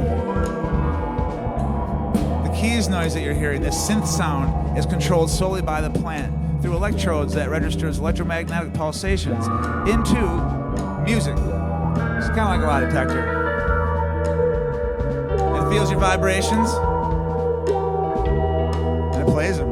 It plays along with you, jives on with you. This is Cosmic Splooge playing the synth for us. So, just for example, everybody, hey, everybody but Doobie, hold out for a second.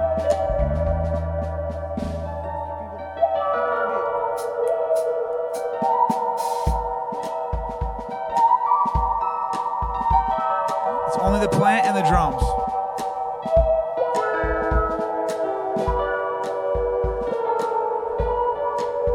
Mind you, we gave it a beat and it's playing to us, so it's pretty wild this plant knows how to play along to a song like that. I'm not making this up, I promise you I'm not. It's called the Music of the Plants device.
Let's give it up, everybody. For Cosmic Splooge. For Justin Warren on the guitar. For Dury on the bass. For Doobie on the drums. Mr. Saxy Man Caleb over here behind me. We are Cosmic Now. And I'm really glad y'all tuned in. You got to see a plant play on the John Sinclair song. I mean, I'm very grateful. Thank you to everybody, the OM crew, Michigan Legalized crew, everybody that was part of this. It's been absolutely amazing. Mark, the man on the mission behind the scenes, it's just incredible. Nick, I'm sending a shout out to you especially. We're all really bummed you're not here right now, but we all know how it goes, so hello, and I hope you're having a good time at the happiest place on earth.